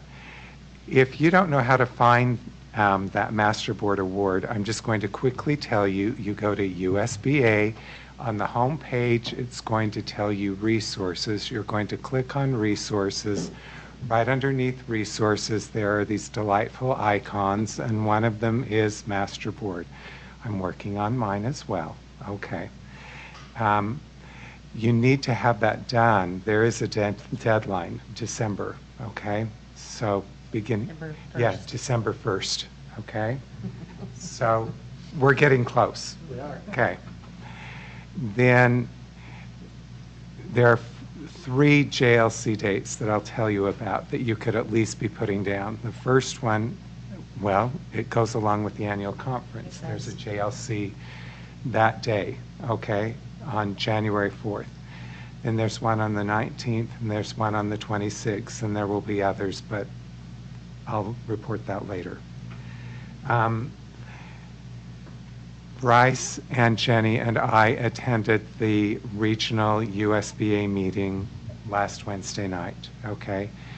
We were there with probably 5 other school districts, Granite, Murray, those that are more in this, Canyons, Jordan, those that are at Tooele, those that are in this geographic area. Okay. In that meeting, they asked us to look at what they had entitled a legislative engagement goal for the 2024 session. I'm glad that there were 3 of us there, but it's hard for us to make a commitment for the board because there were only 3 of us. We did our best, okay? We picked up the baton, okay? And what we came up with, and you can now take this home and consider it. I have, passed this out. First read, second read, third read. I don't know what you would like to do with that. They did ask us to hand this in. So when you look at it, and I'm not going to spend a lot of time on this, but at the top, there's like an overall goal for how we would want to approach the legislative engagement in this 2024 session. And what we thought was appropriate was each board member will know or develop a relationship with their specific representatives. I'm not going to read the whole thing, okay? But underneath that, there are different ways that we could meet that overall goal. I have already heard from Board Member Anderson that the first one, hosting the legislative breakfast, might be a little problematic because there are some representatives that are saying it's hard to get to all of these because we get invited to other things. But the thing that I will say is the other school boards, they thought that is remarkable that you are having those breakfasts and that those representatives are attending. Several of them had created a goal that they were going to have one breakfast a year or something like that. So for me, I think that we should think about how we can maintain something there because they do seem to have it in their psyche. They are attending those, and I think that that is an opportunity for us to advocate for our school district. you can look at the rest of them and get feedback to me on how you feel about that.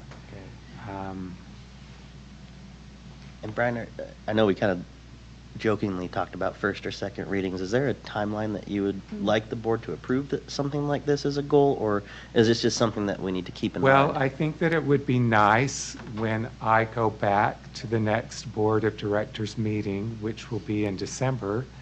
October. Oh, that's right. There is one in October, yeah. When I go back, but I don't know if I can get that back in time for so I guess I was thinking that December 1. But when I go back in December, that I could say, you know what, we did look at this, and, you know, this is something that we feel that we can support. They did ask me to hand this in, so they do have it. You did okay? December 8th. Yes. Okay. So, Brian, thank you. You did such a good job.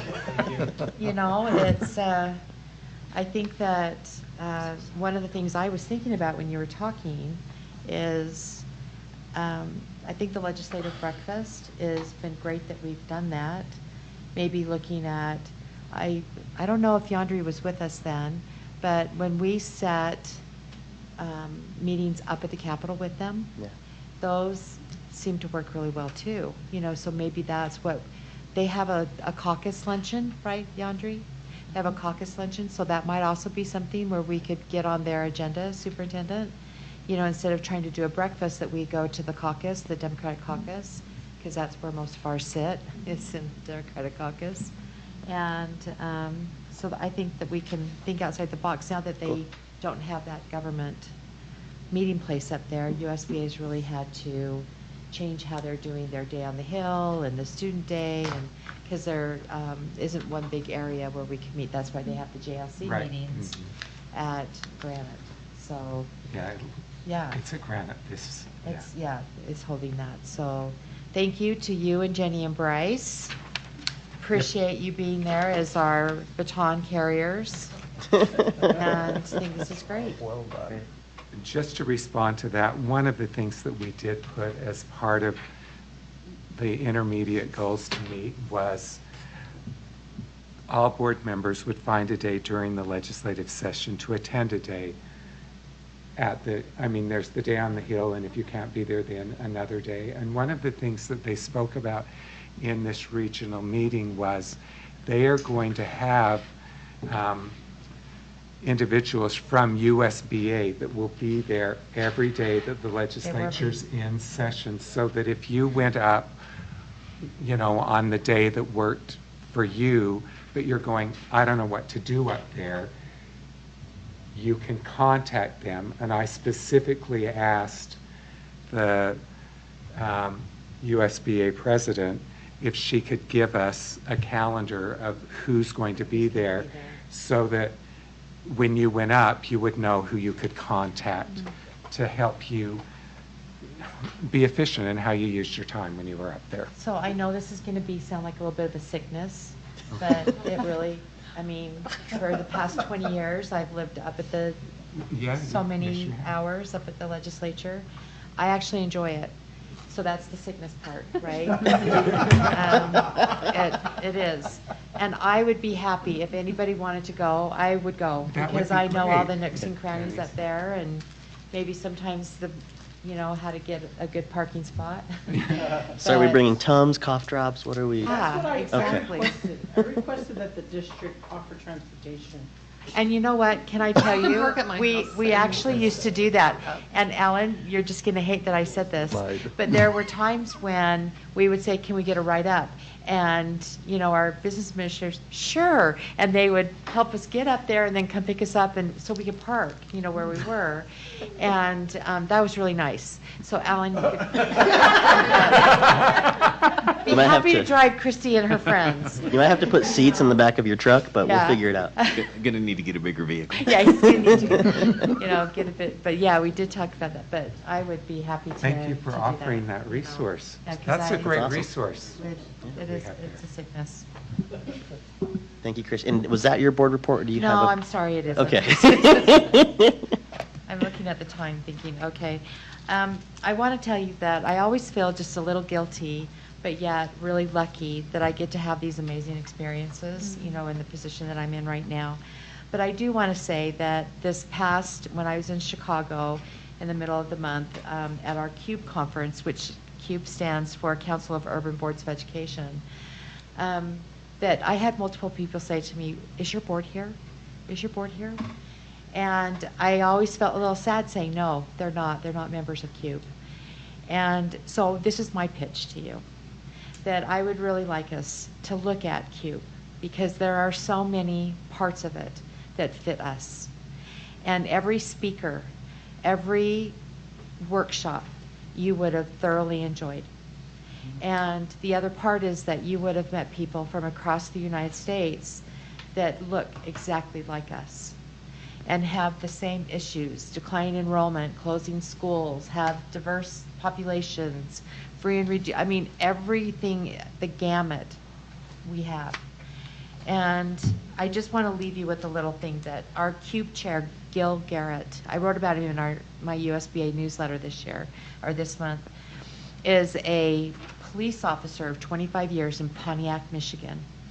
And he is an amazing individual. And he stood up on the stage at the beginning, and he did a call to action.